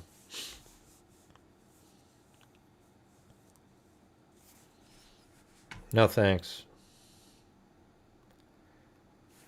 Oh, man, get rid of comments like that when people come in. They're just trying to sell something. Yeah. All right, now everyone back to work for me. All right, thanks, everybody. See you guys later. And as I always say, until next time, be safe out there. Yeah, I've been doing this true crime And thing happy for quite a birthday while again now. to 8675309. And during this whole time, I have not seen I don't know one if she person showed up tonight or not, but that is a crime dissector. Thug rejector, I'm a certified human lie detector. I'm gonna get ya on a stretcher. if you try and play me like an old projector. Crime sector. Here's my nectar. Professor Gray is gonna give another lecture. Crime collector, freak connector, and I'm always gonna be a pop attractor. Flector, interceptor, and I'm needle little spectre with a vector. Inspector, with all respect, y'all. Just remember I've a temple fucking check ya. I have no agenda, I'm a pretender, and I'll serve it to you straight without a blender. And in the end, I'm gonna send ya on a mission to reveal the true offender. Alright, everybody, thank you so much. Thank you very much. I'm a Galio, Holly 8274, Wild Bill Wassman, Whiskey Boots, Mariska, Bruce Holdaway, Paulette Leonard, Michelle H, even Zozo, for God's sakes, Bruce Holdaway, Where the hell's the other one out there? Man, you're really taking on some big roles tonight. Wow. Oh, and I guess you missed Hilson House of Crazy. Oh, and Hilson House of Crazy? That's too late now, man. Way too late now. That's ridiculous. Like 7 hours later, you know? Gosh, Gray, I just was trying. I need a safe place. I need a place where my own thoughts and dreams can flourish. And we can all talk about... Oh, just shut the hell up, man. God, Mary Lou. Were you trying to, like, make fun of that other stuff? I think Mary Lou was just, you know, trying to, like, mock somebody. I was not, Gray. I was not.